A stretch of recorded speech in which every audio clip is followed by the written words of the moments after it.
앞으로도 제가 어떤 위치에 있든지 자유민주주의와 국민을 보호하는 데 온 힘을 다하겠습니다. 여러 가지로 능력이 부족해서 이렇게 떠나게 되었습니다. 떠나가더라도 문재인 정부의 성공적인 마무리를 지켜보고 성원하겠습니다. 만약에 이게 이 부분에 대해서 이게 확신이 없다면 손실을 볼 수도 있기 때문에 이런 투자를 가능하기가 어려웠을 거라고 생각이 들고요. 뭔가 확실한 정보를 갖고 추진한 것이 아닌가 이렇게.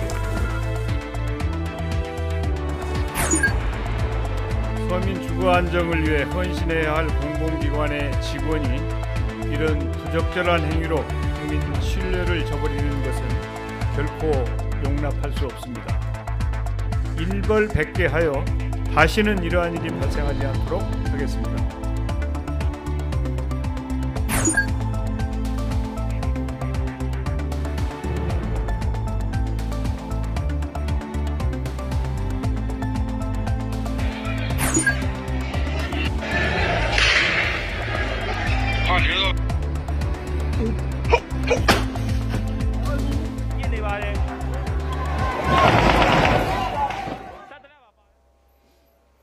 시청자 여러분 안녕하십니까? YTN 뉴스나이트 시작합니다. 윤석열 검찰총장이 여권이 추진하는 중대범죄수사청 설치에 반발하며 오늘 전격적으로 사의를 표명했습니다. 윤 총장은 상식과 정의가 무너지는 것을 더는 지켜보기 어렵다면서 검찰에서의 역할은 여기까지라고 말했습니다. 강희경 기자가 보도합니다.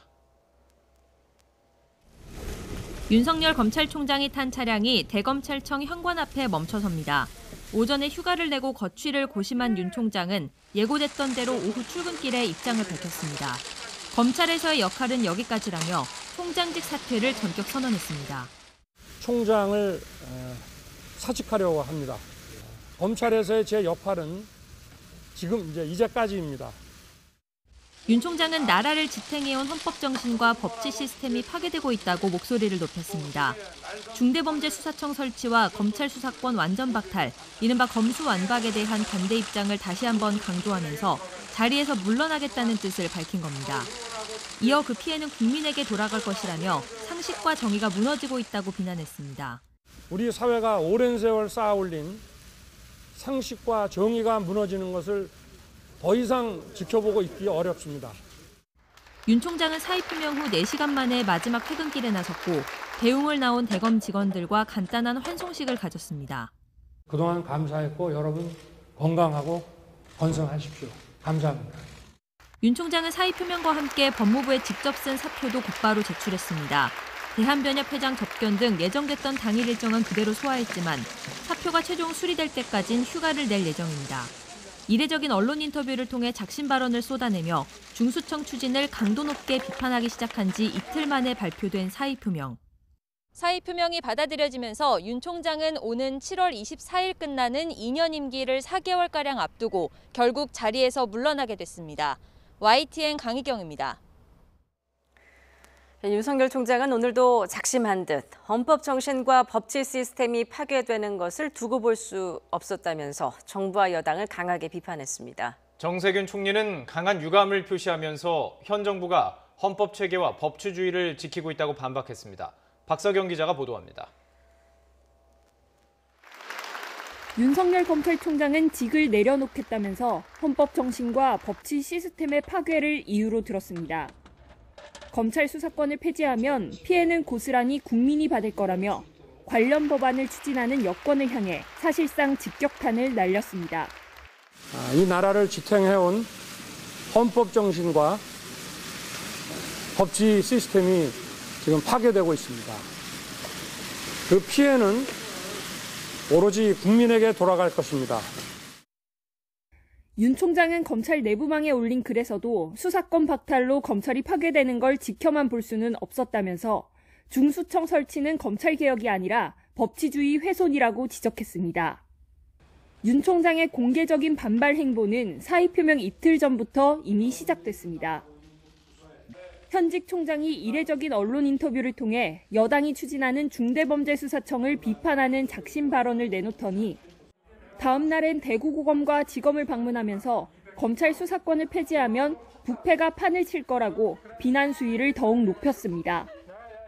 특히 직원 간담회에서는 국민의 검찰이 되려면 인사권자 눈치 보지 말고 힘 있는 자도 원칙대로 처벌하라고 말하기도 했는데 검찰총장의 인사권자는 대통령인 만큼 사의 결심을 굳힌 게 아니냐는 분석이 나오기도 했습니다.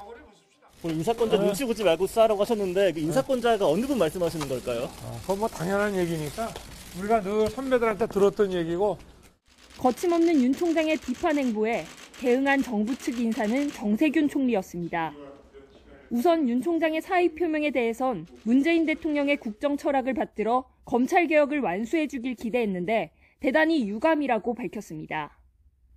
특히 우리 정부는 헌법 체계와 법치주의를 지키고 민주화를 진전시키기 위해 최선을 다하고 있다며 윤 총장 발언을 정면으로 반박하기도 했습니다. 윤 총장은 대구를 방문한 뒤 돌아오는 길에 측근들과 통화하며 사의의 뜻을 굳힌 것으로 전해졌습니다. 사의 표명 전까지 사흘 동안 정부와 여당을 겨냥했던 윤 총장의 거침없는 행보가 앞으로도 이어질지는 미지수입니다. YTN 박서경입니다. 윤석열 총장의 1분 남짓한 마지막 사퇴변은 짧았지만 거침이 없었습니다. 미리 준비한 7문장짜리 입장문을 통해서 여권에 가시돋친 말을 쏟아냈습니다. 다만 관심이 큰 정계 진출 여부 등에 대해서는 말을 아꼈는데요. 사퇴변을 보면 정치인 윤석열의 가능성도 엿보입니다. 이종원 기자입니다. 검찰총장직을 내려놓겠다는 윤석열 총장의 입장 발표는 1분여 만에 끝났습니다. 정확히 7문장에 불과했지만 사퇴 이유와 정부 여당을 향한 강도 높은 메시지는 명확했습니다. 검찰의 수사권 박탈을 헌법 정신과 법치 시스템 파괴로 규정하며 상식과 정의를 사퇴 명분으로 내세웠습니다. 그러나 갑작스럽게 사퇴를 결심한 배경에 대한 질문엔 침묵했고 정계 진출 여부에 대해서도 역시 말을 아꼈습니다. 어제까지 거치 언급은 없으셨는데 오늘 입장 표명하는 이유 있으십니까? 나갑시다. 사퇴 이후에 정치 입문할 계획 있으십니까? 즉답은 피했지만 윤 총장이 직접 준비한 사퇴의 변을 보면 어느 정도 향후 행보를 유추해 볼 수도 있습니다. 앞으로도 제가 어떤 위치에 있든지 자유민주주의와 국민을 보호하는 데 온 힘을 다하겠습니다. 특히 국민이란 단어를 연이어 강조한 부분이 주목됩니다. 앞서 윤 총장은 사의 표명 직전 중대범죄수사청 추진을 작심 비판하며 기댈 곳은 국민의 지지뿐이라고 호소하기도 했습니다. 정세균 총리가 직접 나서 자중하라고 경고장을 날린 다음 날도 마찬가지였습니다. 부정부패에 강력히 대응하는 것은 국민을 보호하기 위한 것이고 국가와 정부의 그 헌법상 의무입니다. 더구나 최근까지 총장직을 지키겠다는 뜻을 고수하다 임기 넉 달을 남겨놓고 전격 사퇴를 결정한 배경엔 또 다른 결심이 포함돼 있을 거란 분석이 많습니다. 정계 진출을 하겠다는 공식 선언은 없었지만 윤 총장이 퇴임 후 국민에게 봉사하고 국민을 보호하겠다고 말한 일은 정치일 거란 관측에 힘이 실리고 있습니다. YTN 이종원입니다.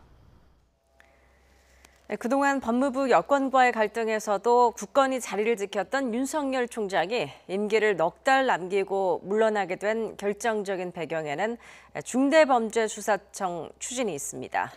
여당이 검찰엔 공소제기, 유지 기능만 남겨서 아예 수사권을 없애겠다고 나서자 검찰 조직 전체 위기감을 느낀 것으로 풀이되고 있습니다. 임성호 기자의 보도입니다. 조국 전 법무부 장관 비리 수사에 이어 청와대 선거 개입 의혹과 월성원전 경제성 조작 의혹까지 정부를 압박하는 수사가 이어지자 윤석열 총장과 검찰의 직접 수사에 제동을 걸기 위해 추미애 전 법무부 장관이 전면에 나섰습니다. 라임 사태와 채널A 강요 미수 의혹 등 주요 사건에 관한 총장 지휘권을 박탈하고 헌정사상 처음으로 검찰총장 직무를 정지시키고 사상 초유의 정직 2개월 징계까지 내렸습니다. 매우 무거운 심정으로 검찰총장에 대한 징계 청구 및 직무 배제 조치를 국민들께 보고드리지 않을 수가 없게 되었습니다. 정부와 여당에선 사퇴 요구가 쏟아졌지만 그때마다 윤 총장은 꿋꿋이 총장직 사수 의지를 거듭 강조했습니다. 임기라고 하는 거는 취임하면서 국민들과 한 약속이니까 어떤 압력이 있더라도 제가 할 소임은 다 할 생각입니다. 하지만 여당이 중대범죄수사청 설립 추진안을 들고 나오자 상황이 완전히 뒤바뀌었습니다. 중수청의 수사 권한을 위임하고 검찰은 공소제기 유지 기능만 남겨서 아예 수사권을 없애겠다고 나서자 검찰 조직 전체의 위기감이 커진 겁니다. 검경 수사권 조정과 공수처 설립 등으로 검찰 수사권이 6대 범죄로 쪼그라든 데 이어 아예 폐지되는 방안이 현실화하면서 검찰은 거세게 반발했고 윤 총장도 직접 전면에 나섰습니다. 윤 총장은 검찰 수사권이 완전히 박탈되면 70여 년간 축적된 형사 사법 시스템이 무너지고 특권층에게 치외법권 영역을 허용하는 꼴이 될 거라고 강력히 비판했습니다. 또 미국과 일본, 영국, 독일 등 주요 선진국들도 갈수록 고도화하는 중대범죄에 대응해 검찰의 직접 수사권과 기소권을 함께 보장하고 있다고 강조했습니다. 검찰 조직이 아니라 국민을 위해 검찰 수사권이 필요하다는 점을 강조하려고 직접 신조어를 만들어내기도 했습니다. 부패를 완전히 펼치게 하는 이 부패 완판으로서 헌법 정신에 크게 위배되는 것이고 국가와 정부의 헌법상 책무를 저버리는 것이라고 저는 생각합니다. 사상 초유의 직무정지와 정직 징계에도 꿈쩍 않던 윤 총장이 사의를 밝힌 배경에는 청와대와 여당의 압박이 총장 개인을 넘어 검찰 조직 전체의 존폐 문제로 번졌다는 위기감이 작용한 것으로 보입니다. YTN 임성호입니다. 윤석열 총장의 전격 사의 표명으로 검찰 내부는 침통한 분위기입니다. 법조계에서는 여당의 중대범죄수사청 추진에 윤 총장이 직을 걸 수밖에 없었을 것이라면서도 최근 행보에 대한 평가는 엇갈렸습니다. 한동호 기자입니다. 검찰 수장의 갑작스러운 사의 표명에 검찰 내부엔 놀라움과 침통함이 교차했습니다. 윤 총장이 직을 걸 수밖에 없는 중차대한 문제긴 하지만 이렇게 빨리 결단을 내릴 줄은 몰랐다는 반응이 많았습니다. YTN 취재진과 통화한 한 지검장은 여권의 중대범죄수사청 추진에 대해 검찰의 박탈감이 큰 상황에서 검찰 의견이 반영되지 않으니 총장이 사퇴할 수밖에 없지 않겠냐고 반문했고, 다른 차장검사도 예상치 못한 상황에 놀랐지만 총장이 외부에 할 수 있는 표현 방법이 사퇴밖에 없지 않을까 싶다며 불가피한 선택이라는 뜻을 내비쳤습니다. 한 부장검사는 여당이 입법을 기정사실화하는 상황에서 총장의 강력한 의사표명이 없었으면 발언권이 더 약해졌을 거라고 분석하기도 했습니다. 다만 검찰 수사권 폐지에 반발하는 윤 총장 행보를 두고는 평가가 엇갈렸습니다. 윤 총장이 정치인인지 행정공무원인지 구분이 안 되게끔 행동했다는 지적과 함께 오히려 총장직을 지키면서 국민을 설득하는 게 오해가 없었을 거란 의견도 나왔습니다. 검찰총장으로서 최선을 다해서 검찰 조직을 다독이고 그것이 사실은 위헌적인 내용의 그 입법이거든요. 개인의 정치적인 야망 때문에 사직하는 거 아니냐. 명분도 별로 없고 실질적으로도 그 사직을 함으로 인해서 얻는 게 도대체 뭐냐. 반면 중수청 자체가 사실상 검찰을 폐지하는 얘기인 만큼 국회 입법 전이 적절한 사퇴 시기란 평가와 함께 여권의 중수청 추진이 오히려 윤 총장에게 막아야 한다는 명분과 함께 정치에 뛰어들도록 만들었다는 분석도 나왔습니다. 정계에는 100% 진출할 것이고요. 여권으로부터 핍박과 압박을 받다 보니까 사람이 어떤 분노나 그런 게 있을 수 있겠죠. 그런 것들이 좀 정치를 하게 만드는 데 있어서 촉매제가 됐다. 변호사 단체들도 논평을 통해 중수청은 검찰의 독립성과 자율성을 심각하게 훼손한다는 이유로 반대하거나 충분한 공론화 과정이 필요하다며 신중해야 한다고 지적했습니다. 윤 총장 사의 표명에 대한 법조계의 엇갈린 평가 속에 조남관 대검찰청 차장이 또 한 번 총장 직무대행을 맡아 혼란을 수습할 숙제를 안게 됐습니다. YTN 한동우입니다. 문재인 대통령은 윤석열 검찰총장의 사의를 즉각 수용했습니다. 또 사의 표명 후 거취를 일임했던 신현수 민정수석도 교체하고 그 후임에는 김진국 감사원 감사위원을 임명했습니다. 검찰 개혁과 관련해서 정치적 논쟁을 조기에 수습하려는 판단으로 보입니다. 홍선계 기자입니다. 문재인 대통령은 윤석열 검찰총장이 사의를 밝힌 지 1시간여 만에 곧바로 수용 의사를 발표했습니다. 문재인 대통령은 윤석열 검찰총장의 사의를 수용했습니다. 이상입니다. 윤 총장이 중수처 추진에 공개 반발하며 옷을 벗기로 한 이상 만류하거나 되돌리기는 불가능하다는 판단을 한 것으로 보입니다. 문재인 대통령은 이어서 검찰 인사 과정에서 이른바 패싱 논란으로 사의를 밝혔던 신현수 민정수석 교체도 단행했습니다. 여러 가지로 능력이 부족해서 이렇게 떠나게 되었습니다. 떠나가더라도 문재인 정부의 성공적인 마무리를 지켜보고 성원하겠습니다. 신임 민정수석에는 김진국 감사원 감사위원을 임명했습니다. 노무현 정부 시절 청와대 법무비서관을 지낸 김진국 신임 민정수석은 임명 당일 검찰총장 사퇴를 맞닥뜨린 부담감을 털어놨습니다. 참 엄중한 시기에 중책을 맡게 돼서 무거운 책임감을 느낍니다. 여러모로 부족한 점이 많습니다만은 맡은 바 소임 최선을 다해서 수행하도록 노력하겠습니다. 청와대는 민정수석 교체가 검찰총장 사의와 관련이 있는지는 따로 설명하지 않았습니다. 다만 검찰총장 인선은 관련 법에 따라 절차를 밟아 진행할 것이라고 밝혀 곧바로 검찰총장 후임 인선에 들어갈 것임을 시사했습니다.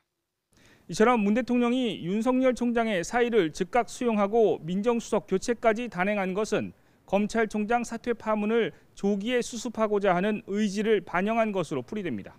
YTN 홍성기입니다. 윤석열 검찰총장의 사퇴 이후 더불어민주당은 윤 총장이 사의 표명에서부터 정치인 윤석열로서의 행보를 시작했다고 비난했습니다. 반면 야당은 정권을 일제히 비판하며 자연인이 된 윤 총장의 정치적 행보 가능성에 주목하고 있습니다. 이경국 기자입니다. 짤막했던 윤석열 검찰총장의 사퇴 발언 가운데 민주당은 이 부분에 주목했습니다. 앞으로도 제가 어떤 위치에 있든지 자유민주주의와 국민을 보호하는 데 온 힘을 다하겠습니다. 민주당은 이를 근거로 윤석열 총장이 사의 표명부터 정치인으로서의 행보를 시작했다고 비판했습니다. 사퇴를 발표한 시기를 정한 데도 정치적인 판단이 깔렸을 것이라며 그간 검찰총장으로서의 행보를 두고도 선택적 수사, 제19 감싸기 등 정치검찰의 행태를 보여왔다고 맹비난했습니다. 국민들이 바라는 스스로의 검찰 권력을 이루지 못한 정말 무책임하고 무능한 그런 검찰총장이었습니다. 정치활동 선언, 야당발 기획사퇴라는 주장부터 검찰이 아닌 정치의 뜻이 있었다, 즉시 출마를 막을 법안을 심사하자는 개별 의원들의 비판도 잇따랐습니다. 비판은 거셌지만 정작 윤 총장 사퇴의 결정적 이유가 된 수사기소권 완전 분리는 당분간 속도를 내기 어려울 전망입니다. 공청회 등의 여러 절차가 남은 데다 윤 총장 사퇴로 촉발된 역풍을 맞을 우려도 있기 때문입니다. 민주당과 반대로 국민의힘은 정권의 폭주를 막을 브레이크가 없어졌다며 참담하다는 입장을 밝혔습니다. 다만 김종인 비상대책위원장이 앞서 윤 총장에게 별의 순간이 보일 거라며 정치 입문 가능성을 시사한 데다 현재 뚜렷한 대권 후보도 없는 상황인 만큼 적극적인 영입에 나설 가능성도 있습니다.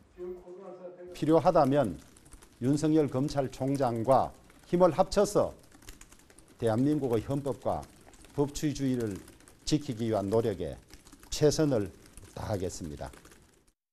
국민의당 안철수 대표도 윤 총장이 정권에 맞서 지키려 한 게 뭔지 국민은 알 거라며 응원을 보냈습니다. 제3지대론을 앞세워 야권 재편을 노리는 안 대표 역시 윤 총장에 대한 구애에 나설 가능성이 큽니다. 본격적인 선거 전국을 앞두고 총장직을 던진 윤석열. 어떤 방식으로든 그 파장은 작지 않을 전망입니다. YTN 이경국입니다.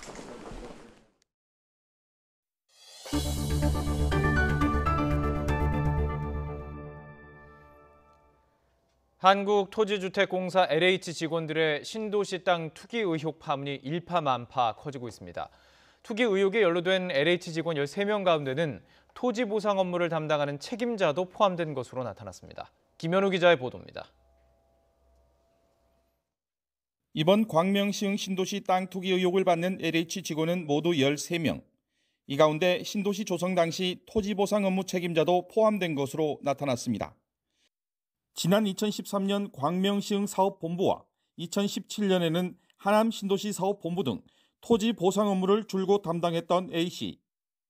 지난 2019년에는 LH 경기지역 본부 내 과천의왕 신도시 사업단장으로 재직했습니다. A씨는 그해 6월 시흥시 과림동에 있는 토지 2,700여 제곱미터를 대출 6억 원 포함 10억 3천만 원에 샀습니다. 그만큼 서울과 인접한 수도권의 토지개발 정보를 수년에 걸쳐 손바닥 보듯이 꿰고 있었을 것으로 짐작할 수 있는 대목입니다. 땅 투기 의혹을 받는 LH 직원 중에는 A씨 외에 또 다른 간부급이 한 명 더 포함된 것으로 알려졌습니다. 저희가 파악한 걸로는 제일 고위직이 부장급이고 그분이랑 다른 한 명, 2명. 이들이 신도시 토지를 집중 매입한 시기는 지난 2018년 4월부터 지난해 6월까지입니다. 지난달 말 발표된 광명시흥 신도시 발표 이전에 사들인 것이지만 하남, 교산 등 5개 3기 신도시 발표 시점과 겹칩니다. 오랜 기간 수도권 개발 예정지 관련 정보를 공유해 투기 목적의 동시다발적 매입이 이루어진 것으로 추정할 수 있습니다. 투명하고 엄정하게 다뤄야 할 개발 정보를 내부자끼리 공모한 이른바 고양이에게 생선 가게를 맡긴 꼴이 됐습니다. 만약에 이게 이 부분에 대해서 이게 확신이 없다면 손실을 볼 수도 있기 때문에 이런 투자를 감행하기 되게 어려웠을 거라고 생각이 되고요. 뭔가 확실한 정보를 갖고 추진한 것이 아닌가 이렇게 보고 있습니다. 3기 신도시 계획을 철회해야 한다는 부정적 여론까지 가세하면서 공급 확대로 갈 길 바쁜 정부도 곤혹스러운 입장에 처하게 됐습니다. YTN 김현우입니다. 신도시 토지 투기 매입 의혹이 불거진 LH 임직원 가운데 가장 먼저 땅을 사들인 사람은 누구였을까요? YTN 취재 결과 2급 직원으로 과천 의왕 사업단장까지 역임했던 보상 전문직 박모 씨로 드러났습니다. 김지환 기자의 단독 보도입니다. LH 직원들이 시세 차익을 노리고 매입한 12개 필지 가운데 가장 먼저 사들인 경기도 시흥시 무진해동 땅입니다. 길과 연결돼 있지 않고 진입로도 없어서 토지 활용도가 낮은 이른바 맹지로 불립니다. 그때는 농사를 지었어요. 지금은 저 나무 심어놨잖아요. 나무 심어놨는데 주말에는 오셔가지고 약치고 뭐 그런 거 하시더라고. 이 땅의 소유자는 모두 4명. 그런데 YTN 취재 결과 LH 홍보팀에서 보상 전문직으로 근무하는 2급 직원 박모 씨가 부인과 부하 직원까지 끌어들여 이곳을 사들인 것으로 파악됐습니다. LH 과천의왕 사업단장으로 근무했던 박 씨는 LH 경기지역본부에서 일하는 부인과 함께 이 땅을 매입했습니다. 부하 직원이었던 상급 직원 강모 차장도 함께 샀는데 강 차장의 부인도 공동 명의자로 돼 있습니다. 매매 대금만 19억 4천만 원에 이릅니다. 현재 시세로 되판다면 13억 원가량 차익을 기대할 수 있는 것으로 알려졌습니다. 시흥은 인천지역본부 담당인데 바로 옆 동네 과천의왕을 담당하는 보상 전문 직원들이 배우자까지 동원해 땅을 대거 사들인 셈입니다. 강모 차장 부부는 2년 뒤 시흥 과림동 땅도 매입한 것으로 드러났습니다. LH 직원 부부의 간큰 투기는 여기서 그치지 않았습니다. 또 다른 직원들이 사들인 시흥 과림동에 있는 4,000제곱미터 규모 땅. 이 땅에 공동 명의자로 이름을 올린 경기지역본부 직원 정모 씨와 광주 전남 지역본부 2급 지사장 박모 씨도 부부입니다. 전문가들은 직원들이 업무 과정에서 확보한 정보를 공유하고 투자도 함께하는 공동체로 발전했을 가능성이 있다고 봤습니다. 그 사람은 불확실성의 리스크가 없잖아요. 개발은 사전에 그 계획이 설계돼 있고 국토부나 LH는 서로 긴밀하게 협의하게 돼 있잖아요. 사업단장의 부부 동반 매입 이후 직원들의 매입이 우후죽순 늘어난 것으로 보입니다. YTN은 해당 직원들에게 사전 정보 취득 여부와 매입 과정 등 해명을 요청했지만 연락이 닿지 않았습니다. YTN 김지환입니다. 이사 부동산 대책이 나오기 전에 경기 시흥시 등 해당 지역의 토지 거래가 급증한 것으로 드러났습니다. 이전에는 거래가 별로 없던 지역인 만큼 개발 관련 공공정보가 유출된 것으로 충분히 의심될 수 있습니다. 김주영 기자가 보도합니다. LH 직원들이 투기로 의심받는 토지 거래를 집중적으로 했던 경기 시흥시 과림동입니다. 이 지역은 지난 2사 부동산 대책에서 제3기 신도시에 추가로 포함됐습니다. 그런데 대책 발표 전 석 달 동안 시흥시 과림동의 토지 거래 내역을 보면 지난해 11월 8건, 12월 5건, 올해 1월에 17건에 달했습니다. 그보다 앞선 3개월을 모두 합쳐도 2건밖에 거래가 없었던 것과 비교하면 비약적으로 늘어난 겁니다. 상황은 공급 대책이 주를 이뤘던 지난해 8.4 대책 발표 이전에도 비슷했습니다. 지난해 1월부터 4월까지 넉 달 동안 14건에 불과했던 토지 거래가 8.4 대책을 앞둔 석 달 동안 167건으로 폭증한 것으로 집계됐습니다. 정부 대책이 나오기 전 관련 공공정보가 유출된 것이 아니냐는 의심이 들 수밖에 없습니다. 특히 투기를 하는 사람들이 자주 이용하는 쪼개기를 이용한 큰 필지 매입이라든지 개발을 직접 담당하는 공공기관의 정보 유출이나 또 당사자들의 부동산 투기 직접 가담이 의심되는 심각한 정황이 나타났다. 국민의힘 국토위 소속 의원들은 해당 지역에서 현장 점검을 벌였습니다. 국민의힘은 정부 조사를 믿을 수 없다며 국회 차원의 대대적인 국정조사를 촉구했습니다.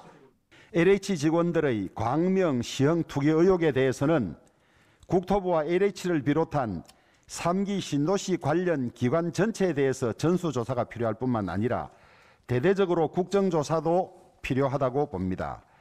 더불어민주당도 용납할 수 없는 반사회적 투기 범죄라고 강력히 규탄하면서 이익 환수 등 대책을 마련하겠다고 강조했습니다.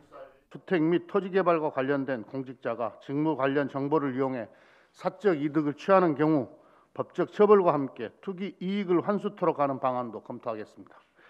민주당은 일단 정부 조사를 지켜보자는 입장인데 공직자들의 추가 비위가 드러날 경우 신도시 전체에 대한 전수조사 요구 목소리는 커질 수밖에 없어 보입니다.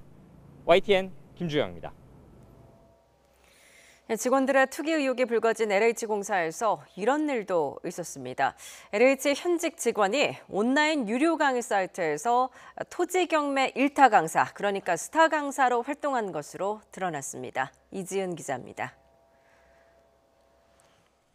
유료 강의 사이트에 올라온 자칭 대한민국 1위 토지 강사의 소개글입니다.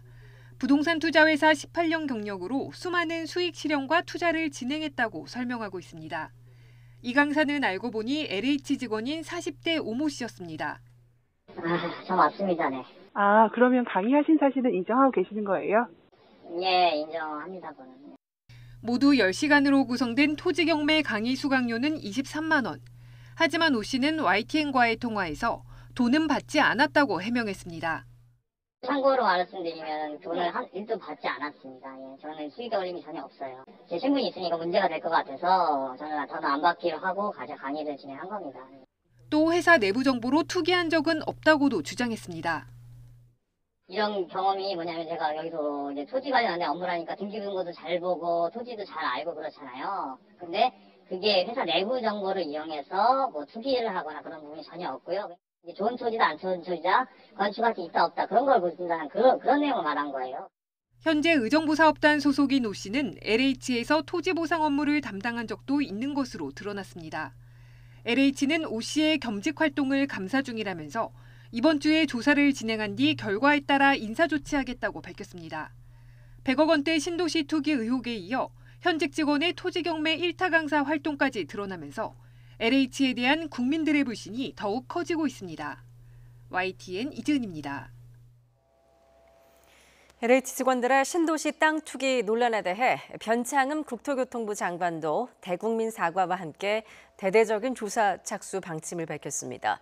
하지만 당시 LH를 이끌던 변 장관 역시 그 책임에서 벗어날 수 없는 만큼 조사의 신뢰성에 대해 의심의 눈초리가 여전합니다. 보도에 김태민 기자입니다. LH의 대국민 사과 발표 후 주무부처인 국토교통부 장관 역시 마이크 앞에 섰습니다. 변창흠 장관은 당시 LH 사장으로서 불미스러운 일을 막지 못한 책임을 통감한다며 사과했습니다.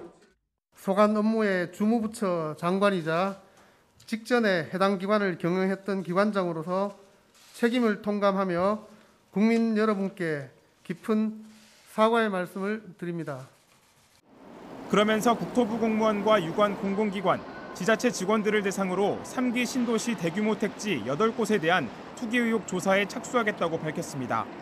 또 이사 공급 대책에 포함된 공공택지 사업은 차질 없이 그대로 추진하겠다고 설명했습니다. 하지만 변 장관 역시 지휘감독 책임에서 자유롭지 않은 상황인 만큼 국토부의 조사 참여와 신뢰성에 대한 의심은 가시지 않고 있습니다. LH의 오래된 구조적인 문제들이 이번에 터져 나온 게 아닌가 이렇게 보고 있습니다. 예. 이미 변창흠 장관 재직 전부터 일어난 일인데 계속 주기적으로 조사를 했더라면 이 막을 수 있었던 점에서 상당히 아쉽고요. 실제로 청와대 국민청원 게시판에는 정부 차원의 자체 조사를 넘어 국정감사를 요구하는 목소리까지 나오고 있습니다. 또 전수조사를 통해 3기 신도시에 대한 투기 정황이 추가로 드러날 경우 변 장관의 책임을 묻는 목소리도 더욱 커질 것으로 보입니다. YTN 김태민입니다. 문재인 대통령은 3기 신도시 투기 의혹에 대한 전수조사를 지시한 데 이어서 뿌리 깊은 부패 구조 때문인지 규명해 발본 세권하라고 지시했습니다. 합동조사단을 꾸린 정부도 국토교통부와 LH 전 직원에 대해 다음 주까지 모든 거래 내용 조사를 마무리하겠다고 밝혔습니다. 차정현 기자입니다. 3기 신도시 투기 의혹에 대한 전수조사를 지시한 지 하루 만에 문재인 대통령이 후속 조치를 지시했습니다. 이번 사건이 일부 직원들의 개인적인 일탈인지 깊숙하게 자리 잡은 부패 구조에 기인한 건지 찾아내 뿌리를 뽑으라는 겁니다. 특히 앞서 주문한 땅 투기 제도 개선책도 구조적 문제 해결을 위한 근본적인 대책이 될 수 있도록 하라고 거듭 강조했습니다. 신규 택지 개발과 관련한 투기 의혹을 미연에 방지하기 위한 제도적 대책을 신속히 마련할 것. 대통령 지시 하루 만에 합동조사단을 꾸린 정부도 본격적인 조사에 착수했습니다. 조사 지역은 투기 의혹이 제기된 광명시흥을 비롯해 남양주 왕숙과 하남 교산 등 3기 신도시 6곳과 100만 제곱미터 이상 택지인 과천, 안산 등 모두 8곳입니다. 정부는 우선 국토교통부와 LH 전 직원에 대해 다음 주까지 거래 내용 1차 조사를 끝내고 최종 발표한다는 계획입니다. 아울러 3기 신도시가 속한 경기도와 인천시, 기초지자체의 유관부서 공무원에 대해서도 최대한 신속하게 조사를 마무리하기로 했습니다. 정세균 국무총리는 국민에 송구하다면서 불법행위 공직자에 대해 일벌백계 하고 투기 행위를 근본적으로 막을 수 있는 대책을 찾겠다고 약속했습니다. 서민 주거 안정을 위해 헌신해야 할 공공기관의 직원이 이런 부적절한 행위로 국민 신뢰를 저버리는 것은 결코 용납할 수 없습니다. 일벌백계하여 다시는 이러한 일이 발생하지 않도록 하겠습니다. 정부 합동조사단은 토지 소유자 가운데 실제 위법 행위가 확인되는 경우에는 즉각적으로 수사 의뢰와 고소고발 등 엄정 조치할 계획이라고 밝혔습니다. YTN 차정민입니다.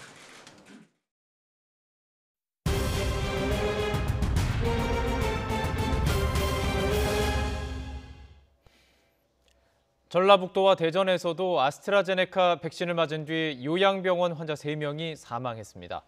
방역당국은 일단 백신 부작용에 의한 사망은 아닌 것으로 판단한다고 했지만 불안감도 해소되지 않고 있습니다. 오정곤 기자의 보도입니다. 백신 접종 이후에 세 번째, 네 번째 사망자 소식은 전라북도에서 들려왔습니다. 50대 남성 환자 2명이 새벽 비슷한 시간에 숨졌는데 전부 아스트라제네카 백신을 접종받았습니다. 52살 사망자는 지난 2일 전주에 있는 요양병원에서, 58살 사망자는 지난 3일 부안에 있는 요양병원에서 각각 백신 접종을 받았습니다. 두 사람은 각각 심뇌혈관 질환과 심근경색, 당뇨 등 기저질환을 갖고 있었다고 방역당국은 밝혔습니다. 조사 중이라는 말씀과 함께 이분들이 방금 말씀드린 기저질환을 가지고 계신 상황이었다는 거. 대전 동구에 있는 한 요양병원에서도 20대 환자가 역시 같은 백신을 맞고 사망하는 사례가 보고됐습니다. 이 환자는 간질 등 기저질환이 있던 중증 장애우였습니다. 방역당국은 일단 백신 부작용에 의한 사망은 아닌 것으로 판단하고 있지만 전문가 회의 등을 통해서 백신과의 연관성 여부를 면밀하게 조사하겠다고 밝혔습니다. 그러면서 많은 검증과 분석을 통해서 백신 접종은 최종 결정됐다며 불안해하지 말고 안심하고 예정된 일정에 따라서 접종을 진행해달라고 당부했습니다. 안타까운 사망 사건이지만 이분들로 인해서 접종률이 낮아진다거나 백신에 대한 불신이 커지는 것은 하지만 앞으로도 이렇게 종종 백신 접종 이후 사망하는 경우가 알려질 것으로 보여서 접종을 앞둔 사람들의 불안감을 완전히 털어내기는 힘들 것 같습니다. YTN 오점곤입니다. 백신 접종 뒤 숨진 5명은 모두 심뇌혈관 질환이나 당뇨가 있는 기저질환자였습니다. 기저질환이 있다면 백신을 맞아도 될지 걱정하시는 분들이 많을 텐데요. 주의사항은 어떤 게 있는지 이영원 기자가 취재했습니다. 아스트라제네카 백신을 맞은 뒤 숨진 5명은 모두 기저질환이 있습니다.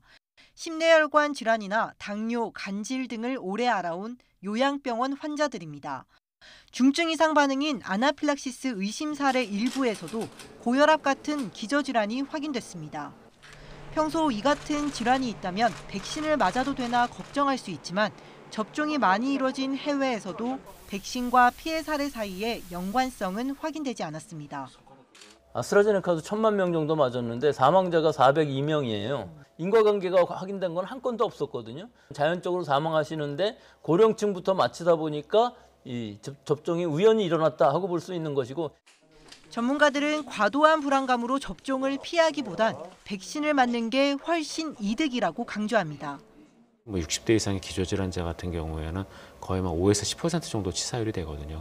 중증 환자로 가는 거는 거의 확실하게 막아주는 걸로 보입니다. 이러한 고위험군에 해당되어지는 분들은 반드시 꼭 예방 접종을 하실 것을 저는. 이런 이유로 모든 국가에서 기저질환자는 접종 우선 대상으로 꼽힙니다. 기저질환을 갖다가 우선순위에 포함하지 않는 국가는 없습니다. 그래서 현재 기저질환을 전 세계에서 제한하라는 게 없기 때문에 우리나라에서도 마찬가지로. 다만 질환이 악화하거나 몸 상태가 나쁘다면 접종을 미루는 게 좋습니다. 또 백신을 맞은 뒤에는 30분 정도 의료기관에 머무르면서 이상 증상이 나타나지 않는지 살펴야 합니다. 이후에라도 갑자기 39도 이상 열이 나거나 호흡 곤란 증상이 나타난다면 바로 응급실에 가 치료받는 게 중요합니다. YTN 이영훈입니다. 문재인 대통령이 오는 6월 G7 정상회의 일정에 맞춰서 아스트라제네카 백신을 맞기로 했습니다. 1차 접종은 이달 말이나 다음 달 초쯤 이루어질 전망입니다. 박홍구 기자입니다. 문재인 대통령이 기꺼이 아스트라제네카의 코로나19 백신을 맞기로 했다고 청와대가 밝혔습니다. 청와대 강민석 대변인은 화이자 백신은 감염병 전담병원에 의료진이 접종하고 있는 상황이어서 문 대통령도 백신을 선택하지 않고 아스트라제네카를 맞는 것이라고 말했습니다. 최근 아스트라제네카 백신 접종 후 숨지는 사례가 잇따르자 국민 불안을 해소하겠다는 취지도 있는 것으로 보입니다. 접종 시기는 6월 11일로 예정된 G7 정상회의 일정을 고려해 결정합니다. 아스트라제네카 백신은 8주 간격으로 2번 맞아야 하기 때문에 문 대통령의 1차 접종은 이달 말 또는 다음 달 초쯤 이뤄질 것으로 보입니다. 이런 가운데 병원급 이상 의료기관에 대한 아스트라제네카 백신의 접종이 시작됐습니다. 서울대병원과 경희대병원이 가장 먼저 접종에 들어갔고 서울 아산병원과 세브란스병원 등도 순차적으로 소속 의료진에게 백신을 투여할 예정입니다. 상급종합병원이라는 기관을 안전하게 지키기 위해서 우선권을 준 거라고 알고 있고요. 근거 없는 불신 또는 불안감을 없애는 게 가장 중요하고. 접종 대상자 30만 7천 명 가운데 27만 명이 접종에 동의해 동의율은 88%를 기록했습니다. 앞서 요양병원과 시설의 동의율이 90%를 넘었던 것과 비교하면 다소 낮은 수치입니다. 외래를 중심으로 한 병원들의 의료진들이 모두 포함이 됩니다. 그렇기 때문에 그런 점에서 감염의 우려라든지 이런 부분에 그 차이가 있기 때문에 요양병원은 접종에 들어간 지 닷새 만에 60%, 요양시설은 26%가 1차 접종을 마쳤습니다. 1분기 전체 접종 대상자 43만 명 가운데 36%가 1차 접종을 마친 것으로 집계됐습니다. 방역당국은 계획대로 상반기에는 우선 접종 대상자들에게 접종을 진행하고 이후 공급 물량 등을 감안해 초중고등학교 교사들에 대한 접종을 논의하겠다고 밝혔습니다. YTN 박홍구입니다.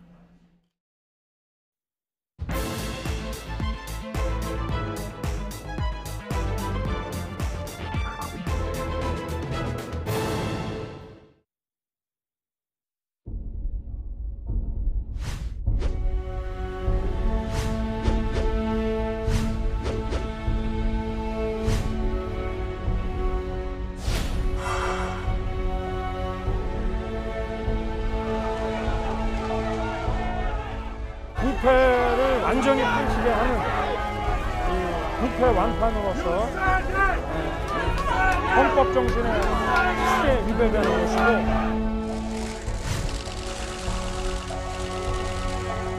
상식과 정의가 무너지는 것을 더 이상 지켜보고 있기 어렵습니다. 어제까지 거치 언급은 없으셨는데 오늘 입장 표명하는 이유 있으십니까? 봅시다. 사퇴 이후에 정치 입문할 계획 있으실까? 오늘 발표가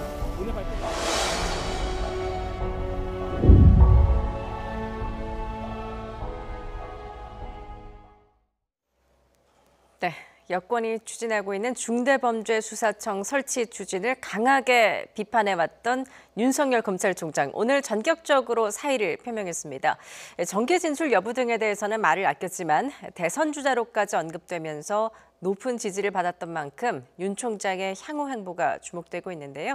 나이트 포커스, 오늘은 박창원 장한대 교수, 김병민 국민의힘 비상대책위원과 함께하겠습니다. 안녕하세요. 안녕하세요. 예, 그동안 사퇴는 없다라고 배수의 진을 치지 않았습니까? 윤석열 총장 오늘 그야말로 임기를 넉 달 앞두고 이렇게 전격 사퇴를 했습니다. 어떻게 예상을 하셨습니까? 3월 2일이었죠. 예. 국민일보와 이제 인터뷰를 가졌는데 그 내용이 심상치가 않았습니다. 이제까지 했던 얘기와 조금 중수청에 대한 비판들이 있는데 이 비판의 강도라든지 표현 이런 것들이 굉장히 좀 뭐랄까요? 약간 과장되고 좀 크게 이렇게 얘기를 해서 뭔가 좀 얘기가 내부의 청와대나 아니면은 박범계 장관과 뭔가 있나 예. 이렇게 생각을 했었는데 그 다음 날 이제 대구를 가면서 꽃다발 받고 이러는 거 보면서 아 뭔가 이제 결정이 되겠구나 했는데 바로 그냥 네. 사의를 표명을 했어요. 예. 굉장히 좀 충격적이었는데. 윤석열 총장이 이번 결정을 하게 된 그 배경은 저는 대선 출마를 위한 선언이다 이렇게 평가할 수밖에 없을 것 같습니다. 그동안에 지지율이 한 자릿수로 이렇게 떨어진 이후에 정체돼 왔었는데 예. 4월 재보궐 선거를 한 달 앞두고 지금 이 결정을 내린 거 아니겠습니까? 예. 물론 명분은 중수청이었지만 사실 시기로 놓고 본다면은 지난 12월 달 이랬을 때 인기가 가장 높았을 때도 있었거든요. 그런데 지금 와서 중수청 때문에 이렇게 사의를 표현한다 이렇게 보기는 어려운 것 같고 이 재보궐선거의 이후에 펼쳐질 소위 야권발 정계 개편 여기에 미리 알박기를 하는 그런 의도가 하나 있는 것 같고 또 하나는 아니면 아예 정치적 승부수를 던졌다. 이번 재보선 판을 갖다가 완전히 윤석열 중심의 선거판으로 만들겠다. 그걸 통해서 정면 돌파하겠다. 이런 어떤 의도가 있지 않나. 이런 것이 아니라면 왜 지금인가라고 하는 것에 대한 해답이 잘 안 나오는 것 같아요. 예, 그러니까 중수청 설치에 대한 비판은 명분일 뿐 사실 대선 출마를 한 거나 다름없다라고 분석을 해주셨는데 김병민 위원께서는 이렇게 빨리 사퇴를 할 거라고 예상하셨습니까? 윤석열 총장 입장에서는 신현수 민정수석 파동이 일어났을 당시가 아마 스스로 거치에 대한 고민들이 굉장히 깊었을 예. 겁니다. 박범계 장관 취임하고 나서 윤석열 총장이 같이 만났죠. 추미애 장관과는 다를 것이다. 얼마든지 인사협의도 하고 과거에 있었던 검찰과의 관계를 복원시키기 위해서 마지막 카드로 등용했던 게 바로 신현수 민정수석이었습니다. 그리고 이에 발맞춰서 문재인 대통령도 신년 기자회견에서 윤석열 총장 우리 정부 사람이라고 이야기를 했고요. 그렇다면 윤 총장이 마지막으로 기대했던 건 검찰 간부 인사에서 잘못돼 있던 부분들을 정상으로 회복하기 위한 최소한의 조치를 요구했고 그것들을 바라봤을 건데 예. 우리가 뉴스를 통해 봤듯이 이성윤 지검장에 대한 요구가 있었지만 전혀 조치되지 않았고 지금 이 순간에도 윤석열 검찰총장 퇴임 후에 검찰총장으로까지 거론되는 인물이 이성윤 지검장입니다. 이런 일련의 과정들을 지켜보면서 여기에 중수청 법안까지 이 180여 석에 달하는 집권 여당의 힘으로 밀어붙이면 언제든지 해낼 수 있는 가능성이 있기 때문에 윤 총장이 그동안 거대 권력과 맞서 싸웠던 가장 중요한 힘은 국민의 여론과 지지였거든요. 지금 이 순간 국민의 여론과 지지를 끌어내면서 이 정권과 맞서 싸울 수 있는 마지막 순간이라고 판단할 수밖에 없지 않았을까라는 생각이 듭니다. 예, 윤석열 검찰총장 오늘 미리 준비한 7문장짜리 짤막한 입장문을 통해서 사의를 결심한 이유 등을 거침없이 말을 했는데 오늘 사의 표명 발언 직접 듣고 오겠습니다. 저는 오늘 총장을 사직하려고 합니다. 이 나라를 지탱해온 헌법 정신과 법치 시스템이 지금 파괴되고 있습니다. 그 피해는 오로지 국민에게 돌아갈 것입니다. 저는 우리 사회가 오랜 세월 쌓아올린 상식과 정의가 무너지는 것을 더 이상 지켜보고 있기 어렵습니다. 검찰에서의 제 역할은 이제까지입니다. 그러나 제가 지금까지 해왔듯이 앞으로도 제가 어떤 위치에 있든지 자유민주주의와 국민을 보호하는 데 온 힘을 다하겠습니다. 그동안 저를 응원하고 지지해 주셨던 분들, 또 제게 날선 비판을 주셨던 분들 모두에게 감사드립니다. 감사합니다. 예, 단 1분여 정도의 짤막한 7문장짜리 사퇴문이었는데 굉장히 표현에 거침이 없었고 또 여권에 직격탄을 날렸습니다. 이 나라를 지탱해온 헌법 정신과 법치 시스템이 파괴되고 있다. 그 피해는 오로지 국민에게 돌아갈 것이다. 라면서 또 한 번 국민을 강조를 했거든요. 어떻게 들으셨습니까?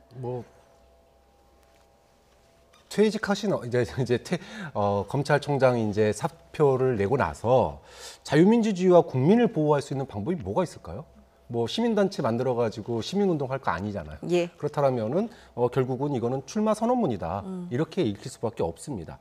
중수청이 아까 이제 이번 직접적인 명분이 됐는데 인사청문회 검찰총장 됐을 때 인사청문회 당시를 돌이켜 보면은 검찰의 이게 수사권과 기소권 완전 분리 여기에 대해서 찬성한다고 그랬어요. 물론 전제는 있었습니다. 시간이 좀 걸리고 천천히 해 나가야 된다라고 얘기를 하긴 했지만 그렇다면 정말로 진정성 있게 이 문제를 해결하려고 한다면 대안 제시, 예를 들면은 검찰의 기소검사와 수사검사 이렇게 구분해서 운영하는 방법이라든지 또는 시기상조론 조금 더 좀 다음 정부에 하면 어떠냐든지 이런 식의 대안을 얼마든지 제시할 수 있는데 마치 검찰 중수청이 만들어지면 부패가 만연하는 사회가 되는 것처럼 얘기하는 것은 좀 그야말로 검찰 만능주의자 오만함의 극치 아닌가 그렇게 본다면 이런 대안 제시도 하지 않고 민주주의가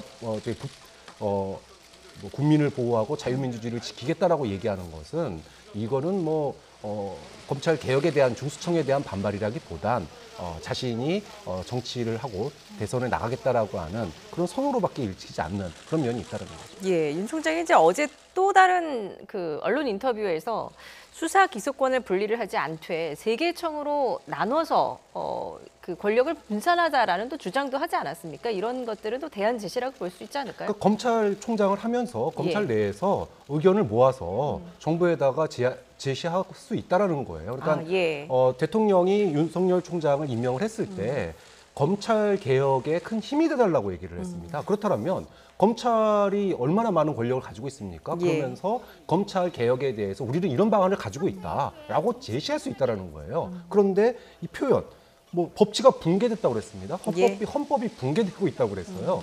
그 얘기는 대안 제시가 아니라 정권을 바꾸겠다라고 하는 얘기예요. 그렇게 따지면 이렇게 본다라 그러면은 이거는 소위 말해서 개혁에 동참하는 것이 아니라 현 정부를 갖다가 뒤집어 엎겠다라고 하는 얘기하고 다를 바가 없다라는 거죠. 오늘 사퇴변을 보니까 좀 의미심장하게 들리는 말이 검찰에서의 제 역할은 여기까지입니다.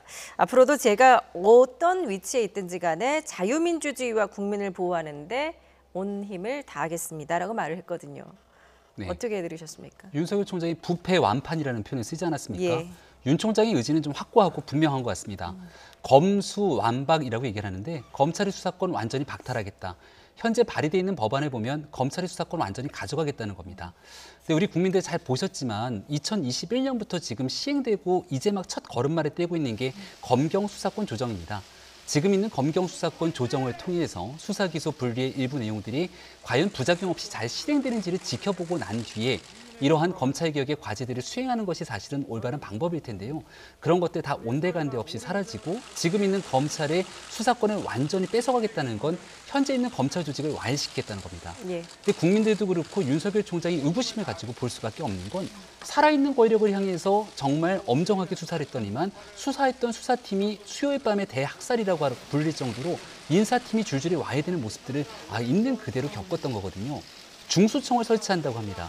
근데 우리가 얼마 전에 고위공직자 범죄수사처 공수처를 설치했고 이 공수처에서 고위공직자의 범죄를 수사하는데 김진우 공수처장의 얘기를 들어보니까 1년에 공수처에서 얼마만큼의 수사가 가능합니까? 이리 모르니 한 3건에서 4건 정도가 가능하다고 합니다.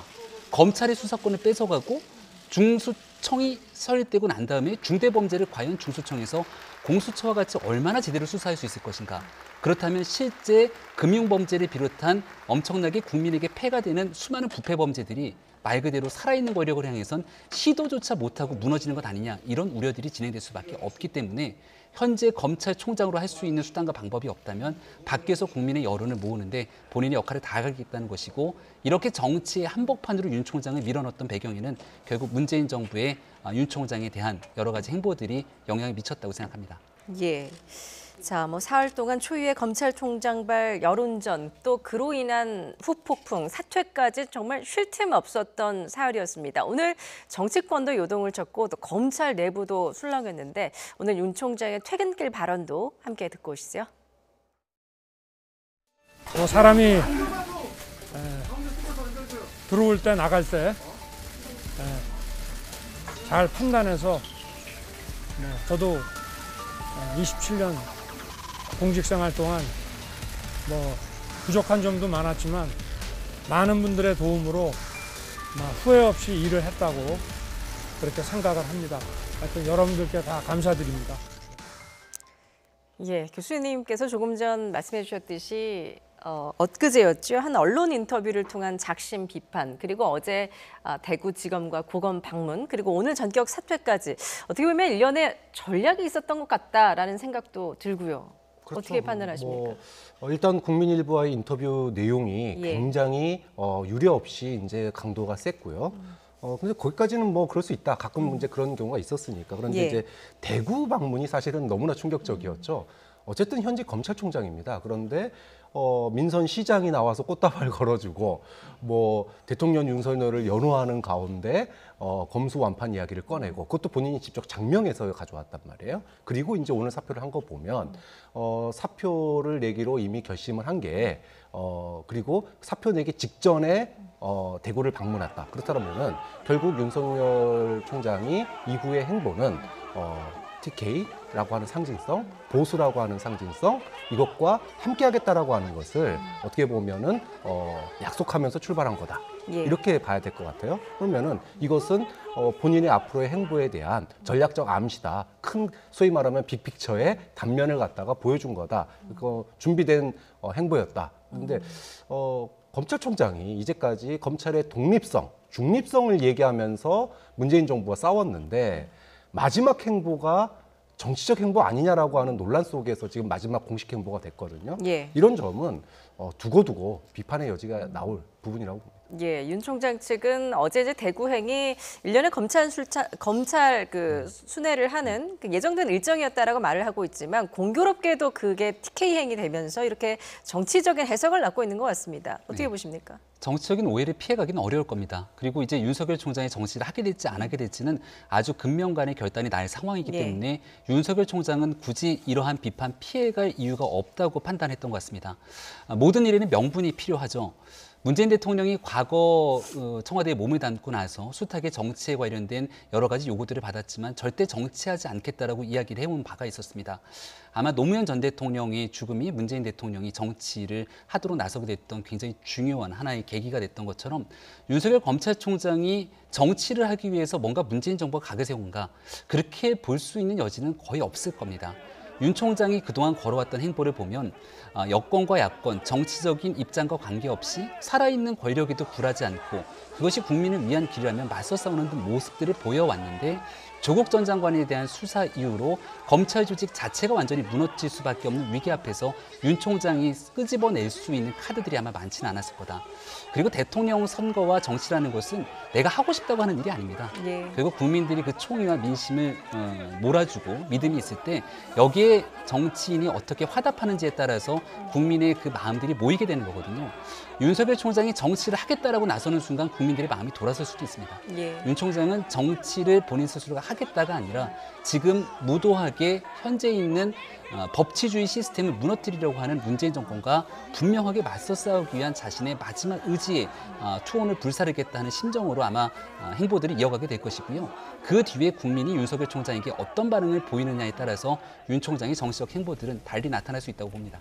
예, 오늘 사퇴 표명이 이제 교수님처럼 사실상 정계 진출의 변이다라고 또 들릴 수도 있고 사실상 정계 입문을 선언한 것이다 이렇게 들릴 수도 있는데 그에 대해서는 김병민 의원께서 어떻게 생각하십니까? 근데 이제 정치를 좀 자세히 분석하고 평론하는 많은 사람들이 왜 지금 타이밍이냐, 나와서 얻을 수 있는 게 있냐 이런 얘기를 하게 됩니다.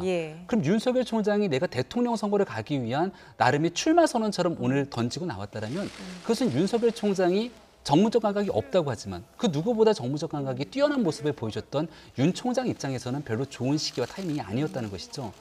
지금 중요한 건 180녀석에 달하는 입법부의 권력은 사실상 마음만 먹으면 언제든지 법안을 처리해서 통과시킬 수 있는 힘을 갖고 있습니다. 그동안 임대차 3법을 비롯해서 정권이 마음 먹으면 사나흘만 해도 법을 처리할 수 있다는 전례를 보여줬고요. 사법부는 김명수 대법원장의 녹취록 파동이 일어나면서 국민들 보시기에 정말 사법부가 온건한 정치적 중립을 지키고 있는 것인가에 대한 의구심을 갖고 있는 상황입니다. 다음번에 이제 곧 목전 앞으로 다가왔던 또다시의 대통령 선거에서 정권이 그대로 유지되게 됐을 경우 윤 총장이 걱정하고 우려하는 바와 같이 현재와 같은 대한민국의 오랜 질서들이 유지될 수 있는가 이런 것들에 대한 불안감이 컸을 거라 보고요. 윤 총장이 그동안 힘을 가지고 본인이 굉장히 코너에 몰려있는 상황 속에서도 힘을 발휘할 수 있었던 유일한 이유는 국민적 여론이 지탱하고 받쳐줬다는 건데 그 여론을 끌어내기 위한 마지막 고육지책이 아니었을까 저는 이런 생각이 듭니다. 예. 지금 윤석열 총장의 그 사퇴 시기를 놓고 굉장히 미묘하다라는 이제 그런 반응들이 많습니다. 여권, 그러니까 최강욱 의원이 대표 발의했었죠. 윤석열 출마 방지법을 발의하지 않았습니까? 그 시점을 염두에 둔 게 아니냐라는 또 해석도 여권에서 나오고 있더라고요. 뭐 출마 방지법 때문에 뭐 지금이다라고 저는 생각하지는 않아요. 굉장히 시일을 갖다가 고민을 많이 했을 거다. 물론 저도 이제 아까 왜 지금일까라고 하는 것이 이제 모든 평론가들의 이제 고민점이었는데 사실 인기가 제일 많았던 건 12월 달 아닙니까? 추윤 갈등. 그때 뭐 1위까지 올라갔던 경우가 있었기 때문에 그런데 지금은 이제 사실 잊혀져 가고 있었어요. 이 차기 주자 대선 지지율에서 잊혀져 가고 있는데 갑자기 중수청이라는 그것을 명분을 가지고 뒤집기를 했는데 아까 제가 잠깐 얘기했듯이 그러면은 선거 한 달 전에 윤석열 총장이 할 수 있는 게 뭐가 있을까? 그렇죠. 선거 끝난 이후에 소위 말해서 만약에 야권이 패배한다면은 윤석열 총장의 몸값은 폭등을 할 텐데 그때 가서 해도 되는 거거든요, 사실은. 그런데 만약에 야권이 승리한다면 그러면은 그때 가서 윤석열 총장을 찾는 사람이 과연 얼마나 될까? 이런 문제도 있는 거고요. 또 하나. 아예 그러면은 이번 그동안의 윤석열 총장에 대해서 대권 얘기가 나올 때마다 나온 얘기가 뭐 정치력의 문제, 그다음에 비전의 문제, 그다음에 조직의 문제 이런 것들이 있었거든요. 자, 이거를 갖다가 한 방에 해결할 수 있는 방법이 뭘까? 4월 재보궐선거를 여야 후보 간의 대결이 아니라 윤석열 대 문재인, 윤석열 대 여권의 대결로 4월 재보궐선거를 판을 만약에 바꿔버린다면 그러면 국민의힘 입장이나 야당 입장에서는 윤석열 그렇게 해서 야권이 승리하게 된다면 재보궐 승리의 1등 공신이 됩니다. 정치력 논란, 조직 문제 모든 게 다 한 번에 해결되면서 지지율이 20% 이상으로 치솟을 수 있거든요. 그렇게 본다면 A안이 됐든 B안이 됐든 어쨌든 윤석열 총장으로서는 재보선 이후의 야권의 상황에 대비할 수 있는 시간을 벌든지 아니면 본인이 직접 정치에 뛰어들어서 그것이 뭐 후보 찬조 연설이 됐던 아니면은 외곽에서의 인터뷰가 됐던 문재인 정부와 있었던 서울지검장 시절의 이야기라든지 비판할 부분들을 시리즈로 내놓기 시작한다면 여론은 다 그걸로 쏠릴 수밖에 없거든요. 그렇다면 이런 어떤 뭔가 정치판을 완전히 바꾸면서 진짜 아까 잠깐 나왔었는데 윤석열의 3월 이런 어떤 계획을 가지고 지금 한 것이 아닐까라고 하는 의심을 할 수 있는 거죠. 다분히 정치적인 계산이 담겨 있는 시기다, 시점이다라고 분석해 주셨는데 김병민 의원 동의하십니까? 가능한 정치적 상상력을 다 동원해서 네. 얘기할 수 있는 지점이라고 봅니다. 왜 윤 총장이 지금 나왔을까? 근데 윤 총장이 벌이고 있는 이 모든 일들에 대해서는 결국 문재인 정부에서 헌정 사상 한 번도 경험해보지 못했던 많은 일들이 일어나고 있기 때문에 무엇과 맞서 싸우든 윤석열 총장 측에서는 명분이라는 걸 갖고 있을 겁니다. 예. 왜냐하면 검찰총장이 임기가 정해져 있는데 이를 징계 처리를 시도하면서 대통령이 제각까지는 했지만 법원을 통해서 이 모든 것들이 뒤집어졌고 대통령은 우리 사람이라고 얘기했는데 인사의 최종적인 검찰 인사 내용들을 봤을 때 다시 한번 윤석열 총장의 힘을 빼버리는 모든 상황들을 우리가 지켜보건대 윤석열 총장은 지금 현재 바깥에 나와서 문재인 정부의 현재와 같은 모습들이 그대로 이어져서는 안 된다고 주장할 수 있는 충분한 명분이 있다는 것이죠. 그러한 윤 총장의 행동이 향후 어떤 나비 효과를 통해서 여권과 야권에게 영향을 미치는지는 그 후차의 다음의 문제라고 생각합니다. 문재인 정부에서 윤석열 검찰총장에게 우리 윤 총장님이라고 부르면서 검찰총장이 임명을 했던 건 그리고 서울중앙지검장으로 임명하면서 문재인 정부의 공약 첫 번째가 뭐였습니까? 적폐청산에 굉장히 중요한 칼로 썼던 게 바로 윤석열 총장을 통해 드러났던 지난날 문재인 정부의 과거입니다. 그랬던 윤석열 총장을 결국 품지 못하고 나오게 되는 것 또한 문재인 정부가 감내해야 될 수밖에 없는 상황이기 때문에 지금 현재 윤 총장이 어떤 행보를 벌이는지에 대한 모든 결과물의 책임은 문재인 정부가 질 수밖에 없는 것이고요. 윤 총장의 정치 행보는 지금부터 시작되는 과정이 있을 수는 있겠으나 윤 총장이 지금 정치하는 모습들 때문에 검찰총장 시기에 다 했던 모습들이 정치적인 중립을 지키지 않았다. 이렇게 비판할 여지들은 매우 적은 상황이 아닌가 저는 이렇게 봅니다. 근데 그 부분에 대해서 한마디는 좀 해야 될 것 같은데요. 사실 지난번에 이제 검찰총장 징계 문제가 있을 때 징계, 임기를 지키는 것이 검찰의 중립성과 독립성을 보장하는 거라고 굉장히 강조를 했었어요. 그런데 본인이 임기를 지키지 않고 대구를 방문하고 나서 사퇴를 한다? 이거 두고두고 검찰의 소위 말해서 정치 중립의 의미, 그다음에 독립성, 중립성, 임기를 스스로 걷어차고 나온 총장 이런 부분들에 대해서는 검찰 내에서도 비판의 목소리가 전 나와야 된다고. 그 임기에 대한 문제 한마디만 좀 드리면 예. 검찰청법이 개정되고 나서 임기 2년을 보장하는 것은 검찰총장이 권력의 외압으로부터 굴하지 않고 온전하게 검찰 수사에 매진할 수 있도록 하기 위함이거든요. 그 당시 윤 총장이 임기를 지키는 것에 대해서 굉장히 강력한 주장을 했던 것은 법무부 장관을 통해서 정말 납득하기 어려운 주장을 들어가면서 징계하겠다는 모습에 대한 맞서 싸우기 위함이지 예. 이 2년이란 임기를 오로지 다 지켜야 된다는 얘기들을 했던 내용들과는 좀 결이 다르다는 말씀도 함께 덧붙입니다. 알겠습니다. 자, 검찰 내 특수통 검사로 손꼽히면서 좌천과 파격 발탁으로 롤러코스터를 거듭했던 검사 윤석열의 마지막은 이렇게 검찰총장직 자진 사퇴였습니다. 그동안 거침없는 질문과 답변으로 주목을 받기도 했었는데 이슈가 됐던 발언들을 한번 모아봤습니다. 듣고 오시죠. 이의 제기를 해야 되는 문제가 아니고 그 지시는 따르면 안 되는 겁니다. 위법한 지시는. 지시 자체가 위법한데 그걸 어떻게 따릅니까? 일부에서 뭐 보복에 대한 얘기를 좀 하고 있거든요. 네. 검사가 수사권 가지고 보복하면 그게 깡패지 그게 검사입니까? 네, 정치 보복은 아니다. 저희들은 정치에 몸담고 있는 사람들이 아니고 범죄 수사를 하는 사람들이기 때문에 수사 의뢰된 부분에 대해서 법에 따라 수사하고 판단하고 있는 것입니다. 검사로서 윤석열 변한 게 있습니까? 전혀 없다고 자부하지요. 정무 감각이 없는 거는 예나 지금이나 똑같은 거. 그것도 선택적 의심 아니십니까? 과거에는 안 그러셨지 않습니까?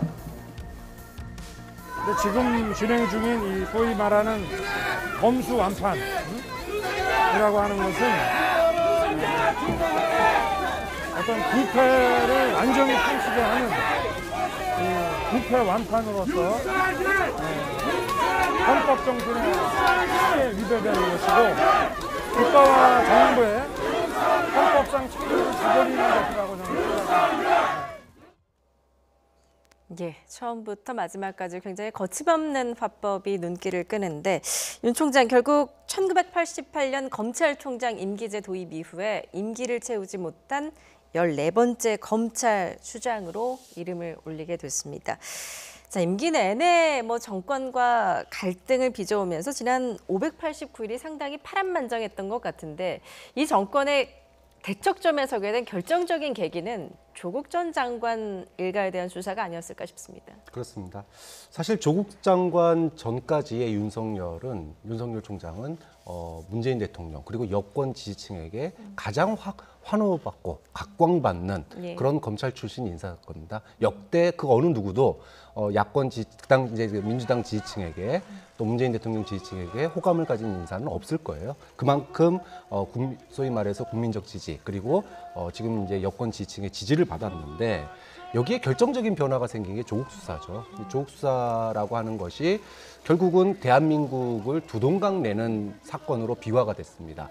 소위 서초동 촛불, 그다음에 광화문 촛불로 나뉘면서 예. 정말 대한민국이 이념과 진영에 따라서 이렇게 나뉘는 그런 모습을 갖다가 우리가 봤고 그것이 지금까지 이어지고 있거든요. 촛불은 꺼졌지만 그 이후에 지금까지도 검찰 개혁을 둘러싸고 물론 이제 그 이후에 추윤 갈등을 통해서 더 심화가 됐고 이런데 그 중심에 이제 윤석열 총장이 결국은 이 마무리 끝이 대구를 방문하면서 꽃다발 받고 정치로 가는 길이 아닌가라고 싶어가지고 참 아까도 하셨지만 문재인 정부가 윤석열 총장을 안고 갔어야 되는데 추윤 갈등을 통해서 여기까지 온 것 자체는 저는 윤석열 총장의 지금의 결정에 대해서 저는 비판하는 입장이지만 예. 그 과정을 돌이켜보면 상당히 문재인 정부로서는 아쉬운 대목이다라고밖에 얘기할 수밖에 없을 것 같아요. 예, 사실 윤석열 총장이 박근혜 정권 때도 살아있는 권력에 칼을 겨누면서 사실 정권을 무너뜨리는 그러니까 현 정권의 또 1등 공신 아니었습니까? 네. 근데 또 아이러니하게도 또 현 정권의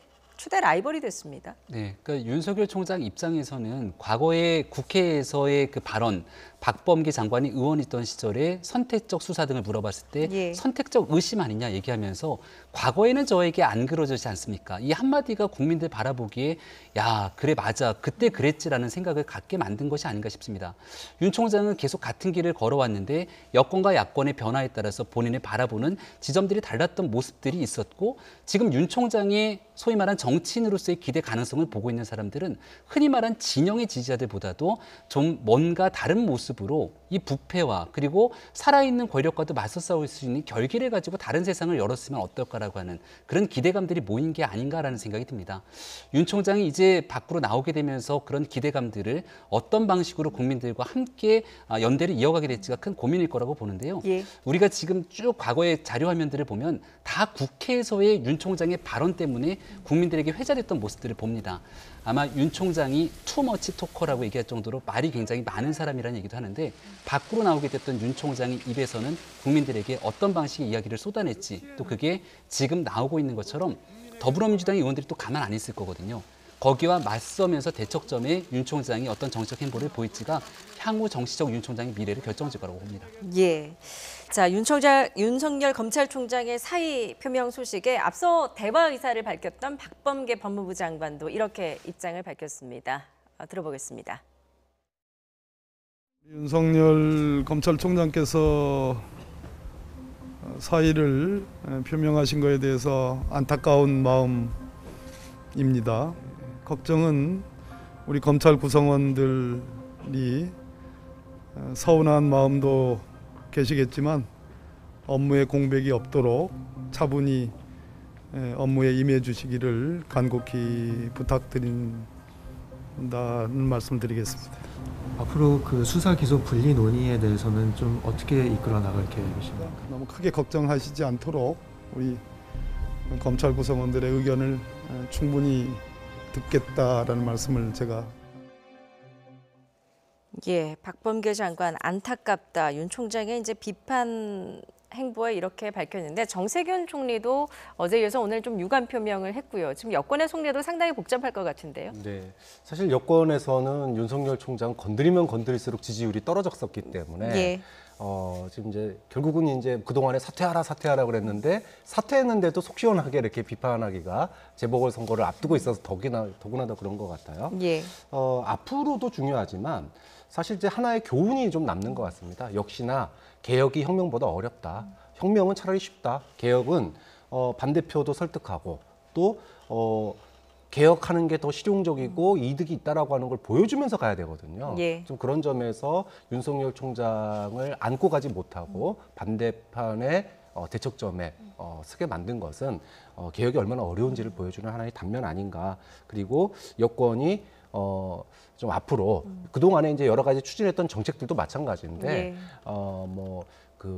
입법만 된다고 개혁이 되는 건 아니다. 결국은 그것을 실현하는 과정 그리고 설득하는 과정이 왜 필요한지를 또 한번 보여주는 거 아닌가 싶습니다. 예, 오늘 정치권에서도 반응이 극명하게 엇갈렸는데 물론 여권에서는 비판이 이렇게 쏟아졌고 야권은 윤 총장에 확실히 힘을 쏟는 모습이었습니다. 차례로 듣고 오겠습니다. 스스로의 개혁을 하지 못한 무능하고 무책임한 그런 검찰총장으로서 이 사의 표명은 정치인 그 자체의 모습이라고 생각을 합니다. 필요하다면 윤석열 검찰총장과 힘을 합쳐서 대한민국의 헌법과 법치주의를 지키기 위한 노력에 최선을 다하겠습니다. 윤석열 총장 그간 수고하셨고 앞으로도 굽힘 없이 대한민국을 위해서 같이 노력해 주기를 기대합니다. 예, 우선 여당에서는 윤석열 총장이 사의 표명 순간부터 이제 정치인의 행보를 시작했다 이렇게 비판을 했는데 오늘 노웅래 민주당 그 최고위원 같은 경우에는 이제 야당발 기획 사퇴를 의심케 한다라고 또 공격을 하기도 했습니다. 어떻게 보십니까? 윤석열 총장의 행보가 문재인 정부와는 대척점에 서 있기 때문에 예. 야당 진영과 함께 문재인 정부를 공격하는 것 아니냐 이렇게 비판의 여지들은 있는 것 같습니다. 예. 그럼에도 불구하고 윤석열 검찰총장 거듭 얘기를 하고 있지만 문재인 정부에서 임명했던 인사가 왜 이렇게까지 가게 됐을지에 대한 고민들이 필요하고요. 얼마 전에 보면 그 속도 조절에 관련된 한 번의 논란들이 있지 않았습니까? 지금 여권의 기류를 보면 이 법안을 발의했던 것도 굉장히 급진적이고 강경파 주도로 이 법안을 추진하고 있었고 여권 내에서 일부에서는 이거 당론으로 정해진 것 아니다. 또 수습하게 나서는 모습이 보입니다. 청와대의 기류는 집권 후반기로 접어들어서 이미 지난해에 있었던 검경 수사권 조정이나 공수처에 대한 설치 입법을 통해서 정권이 초기에 약속했던 개혁은 일부 완수했다고 생각할 텐데 이로 만족하지 못하고 더 급진적으로 나가게 되는 국회 권력은 현재 권력이 아닌 미래 권력을 향해서 서로 맞붙고 있는 모습이거든요. 예. 그런 측면에서 바라보는 여권의 속내가 오히려 윤석열 총장을 바라봤을 때 더 복잡할 거라고 보고 야권 입장에서는 우리 지난해에 김종인 비대위원장이 두 전직 대통령을 사과하는 일을 두고서도 사실 굉장히 힘든 여정을 겪었습니다. 근데 그 두 전직 대통령을 구속시켰던 핵심적인 인물이 윤석열 총장이거든요. 그러니까 지금 현재 탄핵 이후로 정체돼 있던 야권에 만약 윤석열 총장의 힘이 같이 모이게 된다면 말 그대로 문재인 대통령과 더불어민주당을 제외한 나머지의 총체적인 결합체의 모습으로 갈 수도 있는 터라 정치권에 미치는 파장은 정말 클 수밖에 없는 현재 형국으로 달려가고 있다고 봅니다. 예. 주호영 원내대표랑 김종인 위원장은 이제 조만간 윤 총장을 만날 수도 있다 이런 뜻을 밝히기도 했고 지금 적극 영입 의사를 좀 밝힌 것으로 보이는데 야권의 그 스탠스는 지금 어떤 겁니까? 나름대로의 교집합들이 분명히 존재합니다. 만약에 국민의힘 내에서 강력한 대권 주자의 여론조사 지지율이 낮히는 후보들이 있다면 윤석열 총장을 향한 지지율이 그렇게 높게 나타나지는 않겠죠. 윤석열 총장 입장에서는 국민들이 본인을 향한 여망과 마음들은 있는데 정치에 대한 경험과 그리고 전통적으로 전국 단위에서 이 선거를 함께 치를 수 있는 그런 조직력과 선거의 경험들이 없기 때문에 둘 간에 서로 부족한 부분들의 교집합들이 나타나기 시작되는 지점들이 있습니다. 다만 윤 총장이 총장직을 그만두고 나와서 바로 특정 정당과 손을 잡고 정치 행보를 보이는데 여러 가지 부담들이 있는 터라 이 내용들을 어떻게 윤 총장의 행보 나름대로의 정치 스케줄을 가지고 있다면 보고 있을 텐데 그러한 측면에서 국민들 바라보기에 윤 총장이 이렇구나라고 하는 절대적인 공감대를 형성할 수 있을 만한 그런 지점 속에서 윤 총장이 움직일 거라고 저는 생각합니다. 예. 자, 문재인 대통령은 오늘 윤석열 검찰총장의 사의를 밝히고 나서 1시간여 만에 이를 전격 수용을 했습니다. 정만호 청와대 국민소통수석 짧은 한 문장으로 브리핑을 했는데요. 직접 들어보겠습니다. 문재인 대통령은 윤석열 검찰총장의 사의를 수용했습니다. 이상입니다.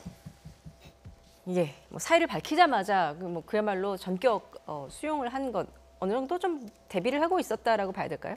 만류한다고 그래서 지금 그 사태를 처리하거나 이럴 상황이 아니죠. 실익이 없습니다. 그다음에 이 사태의 변이 너무 세요. 문재인 대통령 입장에서 보면 헌법 정신이 무너졌고 그다음에 부패가 만연하고 자유민주주의가 무너졌다 그러는데 그 무너뜨린 사람이 누굽니까? 그러면 문재인 대통령 보고 그거 무너뜨렸다고 얘기하는 거예요. 예. 그런데 그런 사람을 어떻게 사퇴를 막겠습니까? 결국은 즉각 사표 수리할 수밖에 없는 그런 상황이 된 거죠. 예. 자, 윤 총장의 대선 행보 두 분께서 말씀해 주셨듯이 사실 재보궐선거 결과에 따라서 굉장히 또 판이 많이 흔들릴 것 같습니다. 윤석열 총장이 그 속내와는 관계없이 바로 정치에 입문할 것 같지는 않고 일단 재보궐선거까지는 좀 관망하는 자세를 취하지 않겠습니까? 어떻게 전망하시겠어요? 언론들의 일반적인 전망도 예. 재보선에 직접 등판하느냐 아니면은 재보선 이후의 어떤 상황을 미리 지금 대비하는 거냐 예. 크게 두 가지로 나뉘는 것 같아요. 노웅래 의원이 민주당의 노웅래 의원이 기획사퇴 얘기를 했잖아요. 네, 야당발 기획사퇴라고 네, 얘기를 분명히 했죠. 좀 의미대 좀 주의가 깊게 좀 볼 필요가 있는 게 예. 김종인 비대위원장이 두 가지를 약속하고 위원장이 됐습니다. 하나는 대선 후보를 만들겠다.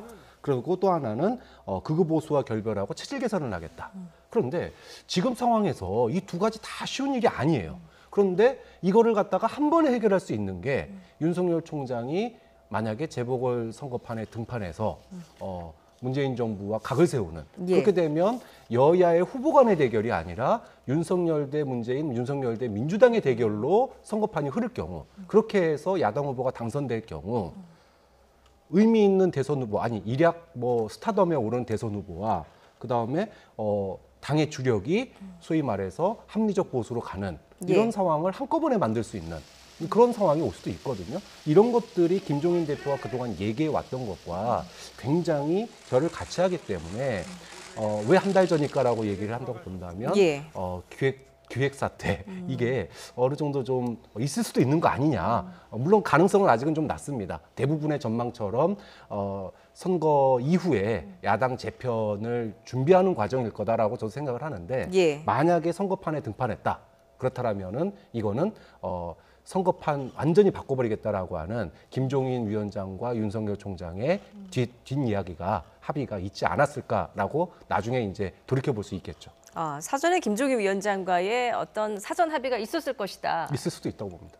제가 김종인 위원장 바로 옆에서 예. 늘 통화도 하고 같이 있습니다만 전혀 그런 일이 없다라는 얘기를 예. 다시 한번 말씀드리고요. 아마도 이제 정치 상황을 지켜보면서 김종인 위원장이 별의 순간을 언급하기도 했고 윤석열 총장의 3월이 중요하다는 얘기를 하다 보니까 많은 정치적 상상력을 통해서 이해하시는 분들이 좀 있지 않을까 싶습니다.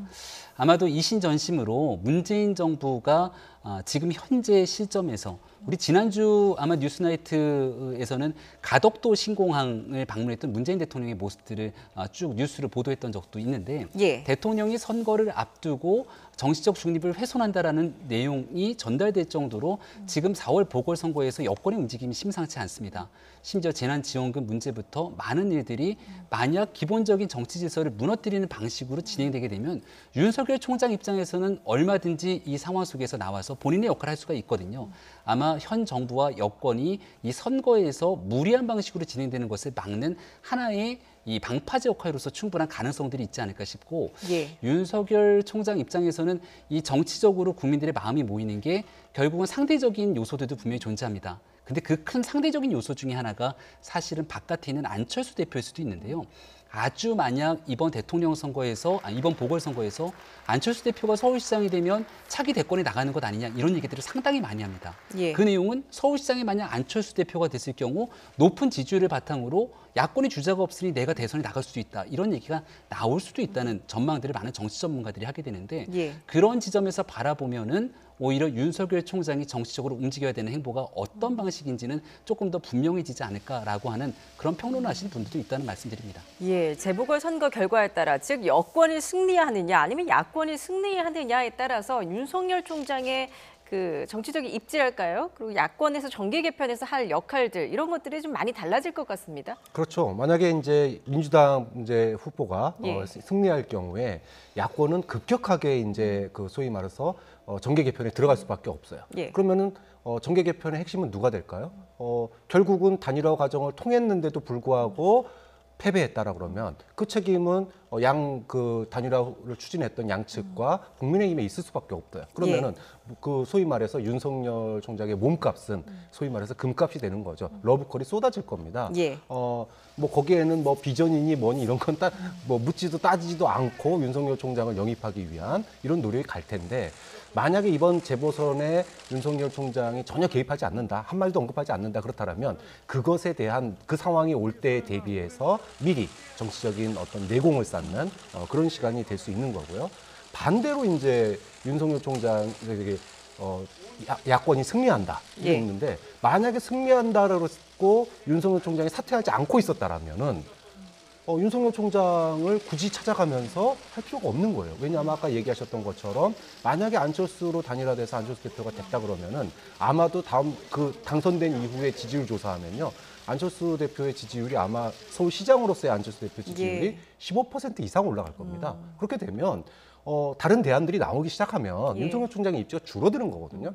이것에 대비해서 지금 사퇴를 한 거다라고 볼 수 있기 때문에 안철수 견제용도 있는 거죠. 그렇게 본다면 좀 선거 결과에 따라서 안철수의 미래, 윤석열의 미래, 국민의힘의 미래, 정계 개편까지 모든 것들이 소용돌이 칠 수 있고 또 거꾸로 그 민주당도 이낙연 대표가 패배할 경우에 진짜 차기 주자로서의 위상이 이제 없어져 버리는 면이 있기 때문에 여야 모두에게 승패에 따른 정계 개편 굉장히 회오리가 칠 거라고 봅니다. 과연 이제 윤석열 총장이 어떤 식으로 정치에 뛰어들 것이고 또 누구와 손을 잡을 것이고 또 앞으로 좀 어떤 일정으로 대선 행보를 이어갈지, 이 부분이 관전 포인트 같은데, 그동안 윤석열 총장 뭐 여러 번 여론조사에서 지지율 추이가 나왔었습니다만 추윤 갈등에 힘입어서 지지율이 굉장히 높았단 말이죠. 그런데 추윤 갈등이 또 잠잠해지면서 또 사그라들었습니다. 정치 경력에 지금 윤석열 총장이 없는데 바로 대권에 직행할 수 있을 거라고 보십니까? 앞으로 지지율 추이 어떻게 될까요?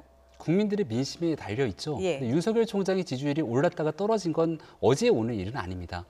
지난날 추윤 갈등이 있기 전에 조국 전 장관과의 맞대결을 펼치면서 윤석열 총장의 지지율이 굉장히 올라갔다가 오히려 추미애 장관 취임하고 나서 이 앞서 말씀드린 수요일 밤의 대학살이라 불리는 인사를 통해 윤 총장이 쓸 수 있는 카드들이 다 사라지게 됩니다. 그리고 윤 총장이 한동안 언론의 모습에 비치지 않으니까 지지율이 다시 떨어지게 되죠.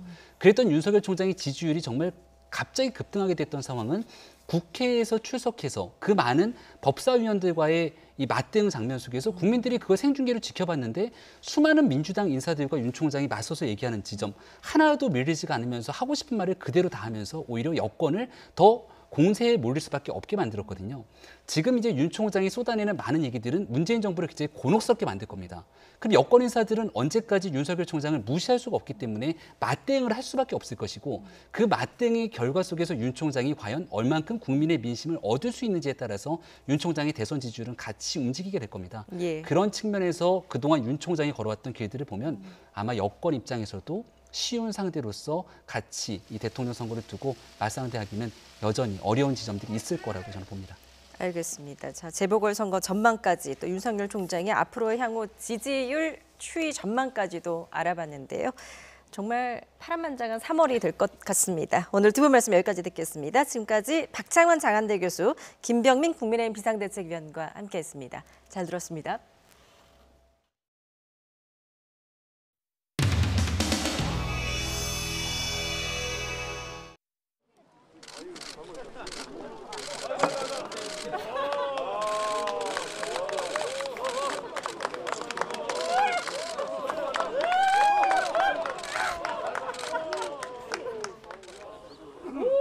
강아지 이름이 뭐예요? 송이?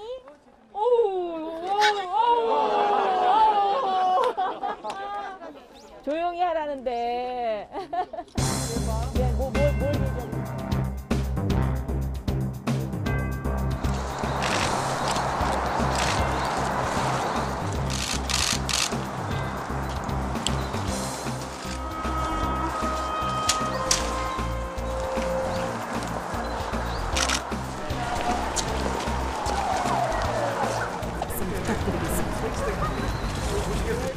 낮은 자세로 겸허한 마음은 가지 못하기 위해서 희생하신 선현들에게 인사를 드리기 위해서 그렇게 첫 일정을 현충원에서 시작합니다. 천만 서울시민의 말씀을 낮은 자세로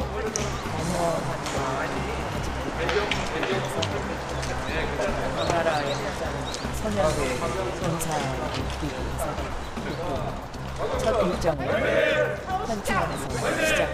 첫 일정을 현충원에서 시작합니다.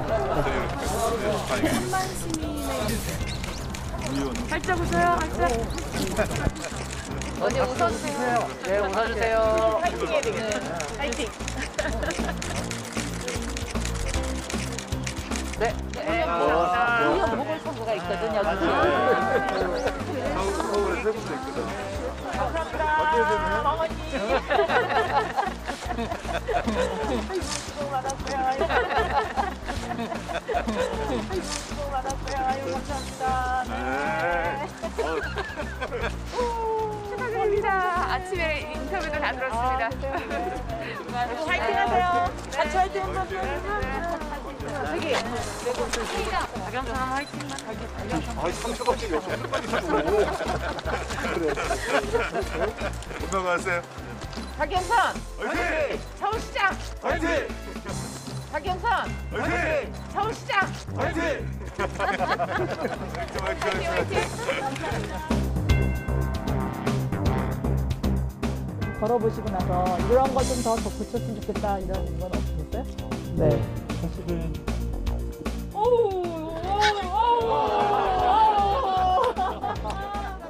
조용히 하라는데. 뭘 얘기하고 싶어요? 남도 가고 다른 곳도 이게 얼마 있는지. 아, 그래요? 아, 여기 바로 이 아파트 저희가 104동이고 어디가 103동, 102동이면 여기네? 그다음에 강아지 산책하는 건 어려움 없어요?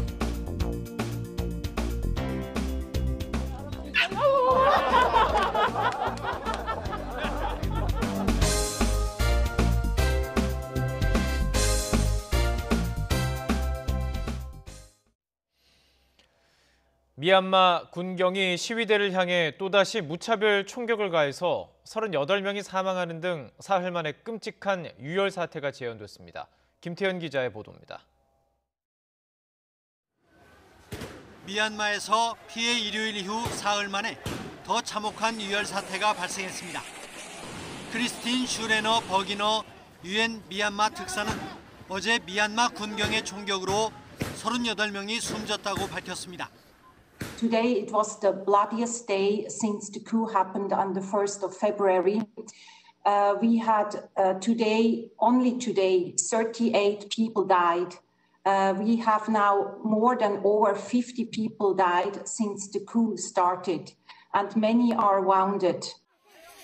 그는 진짜 전쟁이 벌어질 수도 있다고 우려하며 유엔이 나서 미얀마 군부에 대해 강력한 조치를 취할 것을 요구했습니다. 어제 미얀마 군경은 주요 도시에서 저항하는 시위대에 또다시 총격을 가했습니다. 로이터와 AFP 통신은 몽유아를 비롯해 만달레이, 양곤 등에서 군경의 총격으로 사망자가 속출했다고 보도했습니다.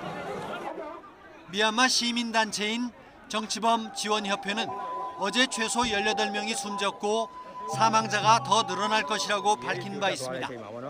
이 단체는 몽유아, 만달레이, 피누린, 밍잔, 파칸트 등 각지에서 사망자가 나왔다고 전했습니다. 미얀마 네티즌들은 소셜미디어에 피 흘리는 시민들의 사진과 영상을 올리면서 국제적인 지원을 호소했습니다. 지난달 28일 무차별 총격으로 최소 18명이 숨진 뒤 불과 사흘 만에 또 대규모 유혈 사태가 발생하며 긴장이 고조되고 있습니다. YTN 김태현입니다. 미얀마 군부의 극악무도함이 영상으로도 속속 드러나고 있습니다. 미얀마 국민은 얼마나 더 죽어야만 유엔이 나설 것이냐면서 유엔군이 직접 행동할 것을 촉구했습니다. 이어진 기자가 보도합니다. 이미 경찰에 포위된 시민이 아무 저항 없이 홀로 걸어가고 있는데 총격을 가합니다. 총에 맞고 쓰러진 사람에게 발길질까지 하더니 잠시 뒤 바닥에 질질 끌고 갑니다. 심지어 거리 시위를 하지 않고 집 안에 있는 사람들에게도 서슴없이 총구를 겨눕니다. 연속 발사되는 기관총 소리도 들립니다. 사망자 대부분이 머리나 가슴에 총을 맞고 숨지며 조준 사격 의혹이 커지고 있습니다. 한 명을 경찰 7명이 둘러싸 곤봉으로 마구 때리는가 하면 소녀의 머리채를 잡고 질질 끌고 갑니다. 무차별 폭력에는 의료진도 예외가 아닙니다. 국민을 지켜야 할 군과 경이 시민을 잔인하게 학살하는 데 앞장서자 미얀마 시위대는 유엔군의 개입을 촉구했습니다. 특히 유엔의 보호 책임을 촉구하는 R2P 운동이 확산하고 있습니다. R2P는 각국이 집단 학살이나 전쟁 범죄 등으로 자국민 보호에 실패할 경우 국제사회가 책임을 맡아야 한다는 원칙입니다. 2005년 유엔 정상회의에서 결의하고 2006년 안보리 추이를 거쳐 국제규범으로 확립됐습니다. 2011년 리비아 사태 때 자국민을 학살하는 카다피 정권을 축출할 때 처음 사용됐습니다. 한 노인이 유엔 보호 책임을 발동하기 위해 시체가 더 필요하다면 나를 죽여라라는 문구가 적힌 피켓을 들고 서 있습니다. 하지만 크리스토퍼 시도티 전 유엔 미얀마 진상조사단원은 현재로선 유엔군이 개입할 확률은 극히 적다고 현지 매체 미얀마 나우에 말했습니다. YTN 이여진입니다. 미셸 바첼렛 유엔 인권 최고대표는 미얀마에서 지난달 1일 쿠데타 발생 이후 군경의 총격으로 적어도 54명이 숨졌다면서 실제 사망자는 더 많을 수 있다고 밝혔습니다. 이어 쿠데타 이후 1,700명 이상이 구금되고 최근엔 언론인도 29명 이상 군경에 체포됐다면서 미얀마 군부는 잔인한 탄압과 살인을 멈춰야 한다고 강조했습니다. 이재명 경기도지사는 윤석열 검찰총장 사퇴에 대해서 착잡하다고 밝혔습니다. 이 지사는 KBS 라디오 주진우 라이브 인터뷰에서 윤 총장은 결국 정치를 할 것으로 판단된다며 합리적 경쟁을 통해 국민에게 도움되는 정치 활동을 하면 좋겠다고 밝혔습니다. 조국 전 법무부 장관이 사의를 표명한 윤석열 검찰총장을 하이에나에 비유하는 글을 이용해서 강하게 비난했습니다. 조 전 장관은 자신의 SNS에 이재성 인권연대 운영위원회 글을 옮겼는데 이 위원은 윤석열 검찰이 내세우는 살아있는 권력에 대한 수사는 기만적인 눈속임에 기초했으며 죽은 권력만 물어뜯던 하이에나가 스스로 싸움을 포기한 사자에게 몰려들어 으스대는 꼴이라고 비판했습니다. 민주사회를 위한 변호사 모임은 여권의 검찰 수사권 폐지에 반발해 사의를 표명한 윤석열 검찰총장을 향해 수사와 기소에 불리는 검찰개혁의 중요한 원칙이라고 반박했습니다. 민변은 논평을 내고 수사는 경찰, 기소는 검찰에게 맡겨 상호 견제로 권한남용을 통제하는 건 윤 총장도 인사청문회 때 동의한 검찰개혁 과제이며 수사와 기소가 분리되면 권력비리 수사를 포기하는 거라는 윤 총장 주장은 자신의 과거 경험과 기준에 기초한 일방적 논리라고 지적했습니다. 이종엽 대한변호사협회장이 여권에서 추진하는 중대범죄수사청 설치와 관련해서 신중할 필요가 있다고 밝혔습니다. 이 협회장은 오늘 사의를 표명한 윤석열 검찰총장을 만난 뒤 기자들과 만나 검경 수사권 조정과 고위공직자 범죄수사처 설치에 따라서 형사사법 체계가 크게 바뀌는 상황이라며 이같이 말했습니다. 국민의힘 서울시장 후보로 오세훈 전 시장이 최종 확정됐습니다. 국민의당 안철수 후보와의 단일화 논의가 속도를 낼 것으로 보이지만 최종 합의가 쉽지는 않을 전망입니다. 우철희 기자입니다. 오세훈 예비후보가 나경원 대세론을 꺾었습니다. 여성 가산점까지 더해져 예비 경선 때 1위를 차지했던 나경원 예비후보를 5%포인트 이상 따돌린 겁니다. 10년 전 무상급식 논란으로 서울시장직에서 중도 사퇴한 뒤 당내외 각종 선거에서 연거푸 고배를 들다가 따낸 값진 결과에 오세훈 후보는 울먹였습니다. 정말 감사합니다. 사실 지난 10년 동안 많이 죄송했습니다.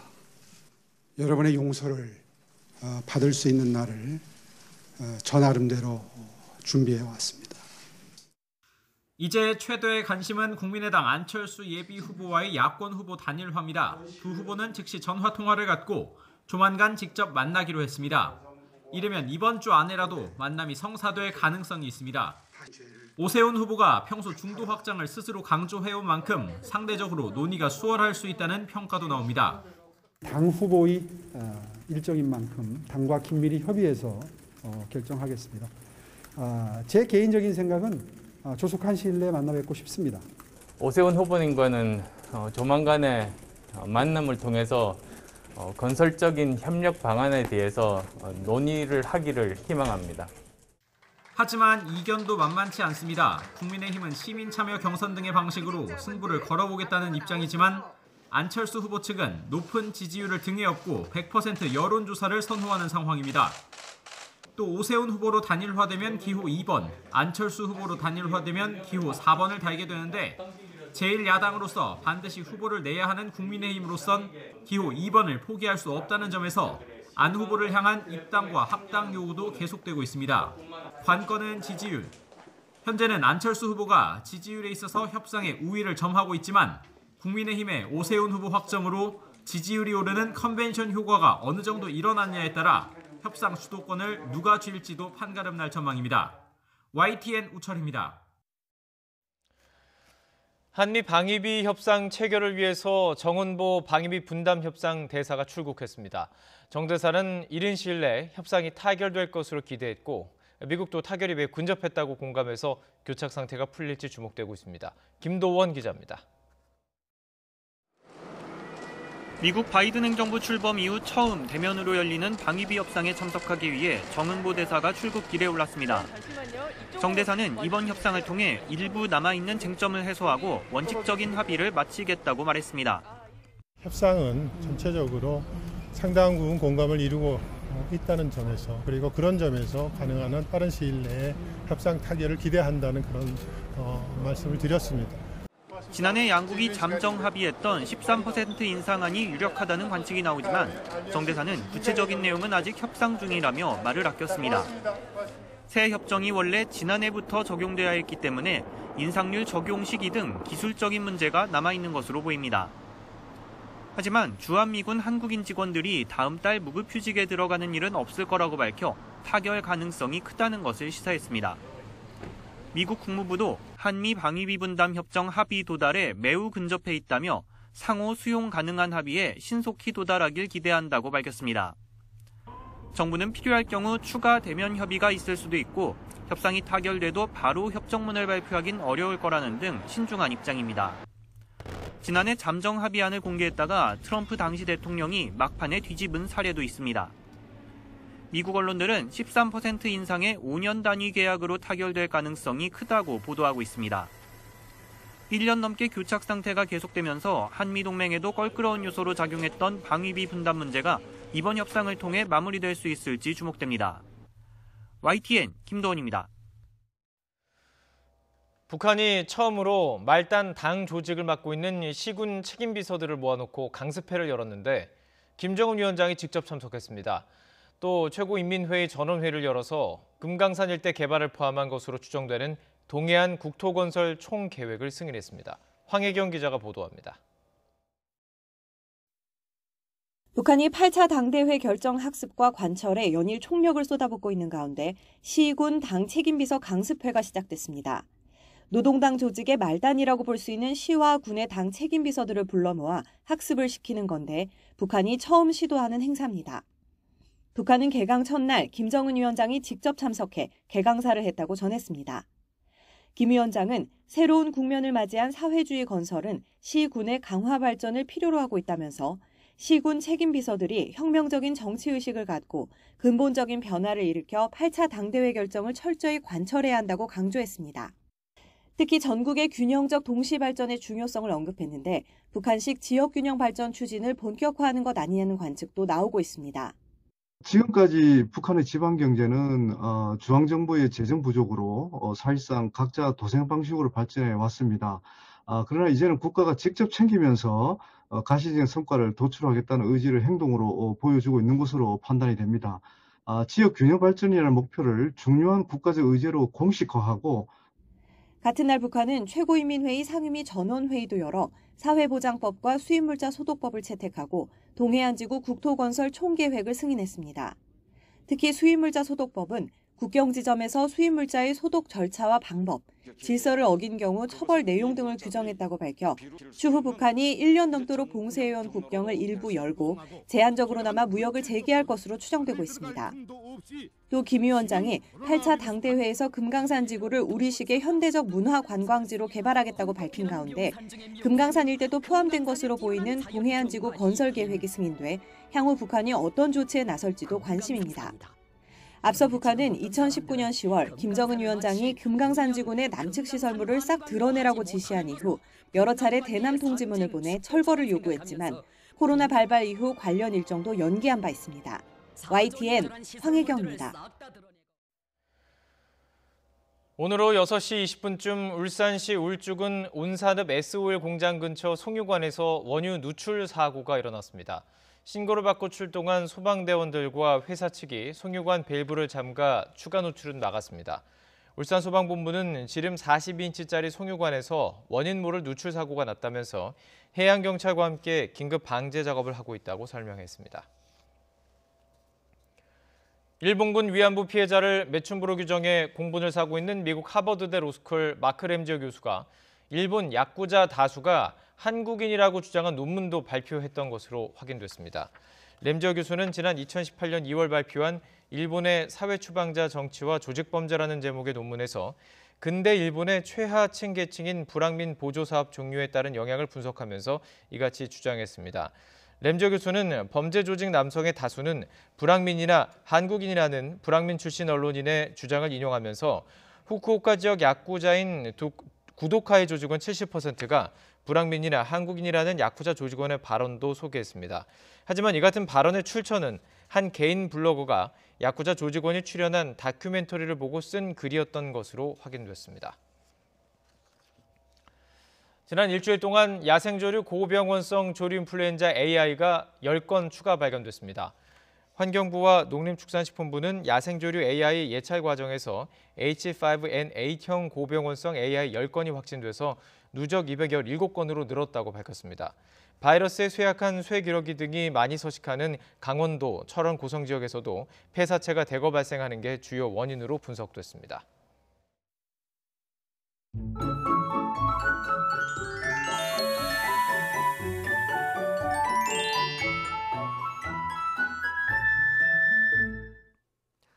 내일은 만물이 겨울잠에서 깨어난다는 절기, 경칩입니다. 그만큼 날이 포근해진다는 건데요. 내일은 포근함을 넘어 따뜻함이 감돌겠습니다.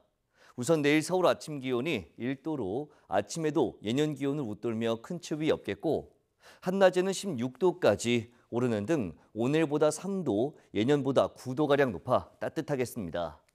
또 영남과 제주도를 중심으로 비가 내리고 있지만 앞으로 5에서 40mm의 비가 더 내린 뒤 영남 내륙과 제주도는 새벽에, 영남 동해안은 오전에 비가 모두 그치겠습니다. 이후 날이 개면서 대체로 맑은 하늘이 드러나겠습니다. 다만 충청과 호남을 중심으로 안개가 짙게 끼겠고 수도권과 충청, 대구에는 미세먼지 농도가 짙게 나타나는 곳이 있겠습니다. 내일 아침 기온 오늘과 비슷하거나 조금 낮겠습니다. 서울 1도, 대전 2도, 광주 5도, 부산 9도로 예상됩니다. 낮 기온은 오늘보다 3도에서 10도가량 높겠습니다. 서울 16도, 대전 18도, 광주 19도, 부산 17도로 예상됩니다. 주말에는 동해안에 또다시 눈비가 오겠고 영동에는 15cm 이상의 폭설이 쏟아지는 곳도 있겠습니다. 대비 철저히 해주시기 바랍니다. 날씨 정보였습니다.